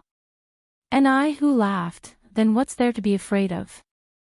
Let me tell you, my elder sister is the reincarnation of the phoenix girl. Look at her carefully, isn't she similar to the woman in your dream? As he spoke, who pointed at Fong. Fong was wearing a veil, and only a pair of gentle eyes could be seen. The old man felt that the all-encompassing aura was familiar. Seeing that the old man did not deny it, who was even more proud. He smiled at the exorcists. Everyone, don't worry. With my elder sister here, all problems can be solved. As he spoke, he deliberately glanced at Hellion Vivian and the rest, and said coldly, after entering the tomb, we will begin to divide into groups. Those who follow the Ni family will not be in danger. Those who deliberately go against the Ni family, don't blame the Ni family for not helping you when the time comes. Everyone knew who he was referring to with that last sentence. Who thought that the two amateurs would regret it and come to beg them. Unexpectedly, the other party had no intention of apologizing at all. Instead, he took the lead and walked to the front. When Hellion Vivian's side profile passed by the old man, she still had a lazy smile on her face. Beligaju stood beside her. His elegance was indifferent, and his temperament was like water. The old man paused for a moment and then rubbed his eyes. He must have seen wrongly. How could a man be the benefactor in his dreams? Although this was what the old man thought, he still placed his gaze on Hellion Vivian's face. He felt that the more he looked at her, the more he felt that they were similar. However, he knew in his heart that it was impossible for the other party to be him. Such a person exuded spiritual energy all over her body, which was very similar to the veiled young lady of the Ni family. Another one who was deceived. Zhuge Yun said softly. His clear eyes looked at the coffin in the middle of the Yin River. The old man's dream is indeed related to the Phoenix girl. However, if the young lady of the Ni family is not the Phoenix girl, we will definitely encounter a lot of dangers in the tomb. Brother Wei, Brother Zhu, you must be more careful. Especially you, Brother Wei. I know that you are smart and know what ordinary people don't, but after all, you don't have spiritual energy to protect your body. Don't act alone, and we can't get separated. Hellion Vivian saw that Zhuge Yun was serious, so she did not reject his kindness. She only smiled meaningfully. Okay. She did not expect that she would appear in someone's dream in her previous life. She felt that it was quite novel, and her furry head moved along. Beligaju reached out and held her hand. His voice was faint. Are you very happy? Hellion Vivian said to Beligaju in a tone that only the two of them could hear. It's always refreshing to hear someone talk about their past life. Beligaju looked at her smiling eyes. He was very dissatisfied with the current situation. If these people were not here, he could kiss her face. However, she was wearing men's clothing, so it was not convenient for him to do anything.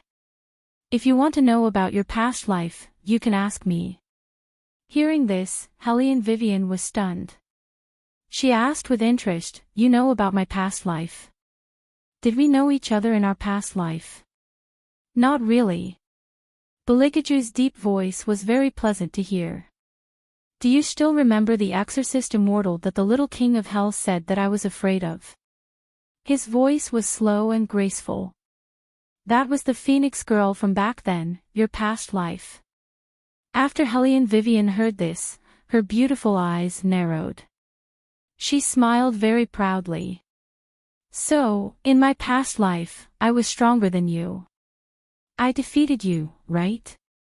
Belikaju. This stupid woman always has a different kind of obsession when it comes to dueling with me. I thought that you had already given up on this unrealistic idea. Belikaju glanced coldly at Hellion Vivian beside him. That glance fully displayed his disapproval.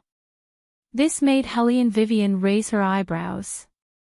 Is that not the case? Of course not. We haven't fought at all, nor have we met face to face. Belikaju's voice was as indifferent as usual, but compared to before, it was not as smooth as before. There was a pause. Hellion Vivian looked at his darkened eyes and smiled lazily. Her smile was as bright as the light, and she had the demeanor of a queen. I thought so too. We haven't met face to face in our past life. Otherwise, how could I not keep such a good-looking man like you and make you my husband? But it doesn't matter. It's the same in this life. Idiot. Bailey Jiaju chuckled softly and leaned close to her ear. His warm breath was tingling as it hit the back of her neck. You're right. It's impossible for me to not tie you up after seeing you again. You're asking for a beating. The two of them had been together for so long. Of course, Hellion Vivian knew what Belikaju meant by asking for a beating. Her face flushed. She did not look at the man's seductive smile anymore. Instead, she changed the topic. It's strange. What's strange? Belikaju held Hellion Vivian's hand as if no one was around. In fact, no one could hear their conversation because everyone's eyes were focused on admiring an iPhone. Hellion Vivian looked around and did not forget to reply to Belikaju. Logically speaking, one of us is an exorcist, and the other is a demon. We should have fought. Even if we didn't fight, we should have met face to face. After all, we're on opposite sides. Why does it sound so peaceful when you say it? She was indeed the little one he raised. She was so smart that she could detect all the problems. This was also what Belikaju had been thinking about recently. You're tuning into the LoveLore Library YouTube channel. We're so grateful for your support, and don't forget to subscribe to join us on this incredible journey through captivating stories.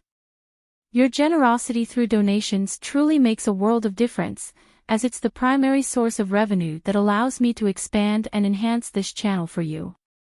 Thank you from the bottom of my heart for being a part of this adventure.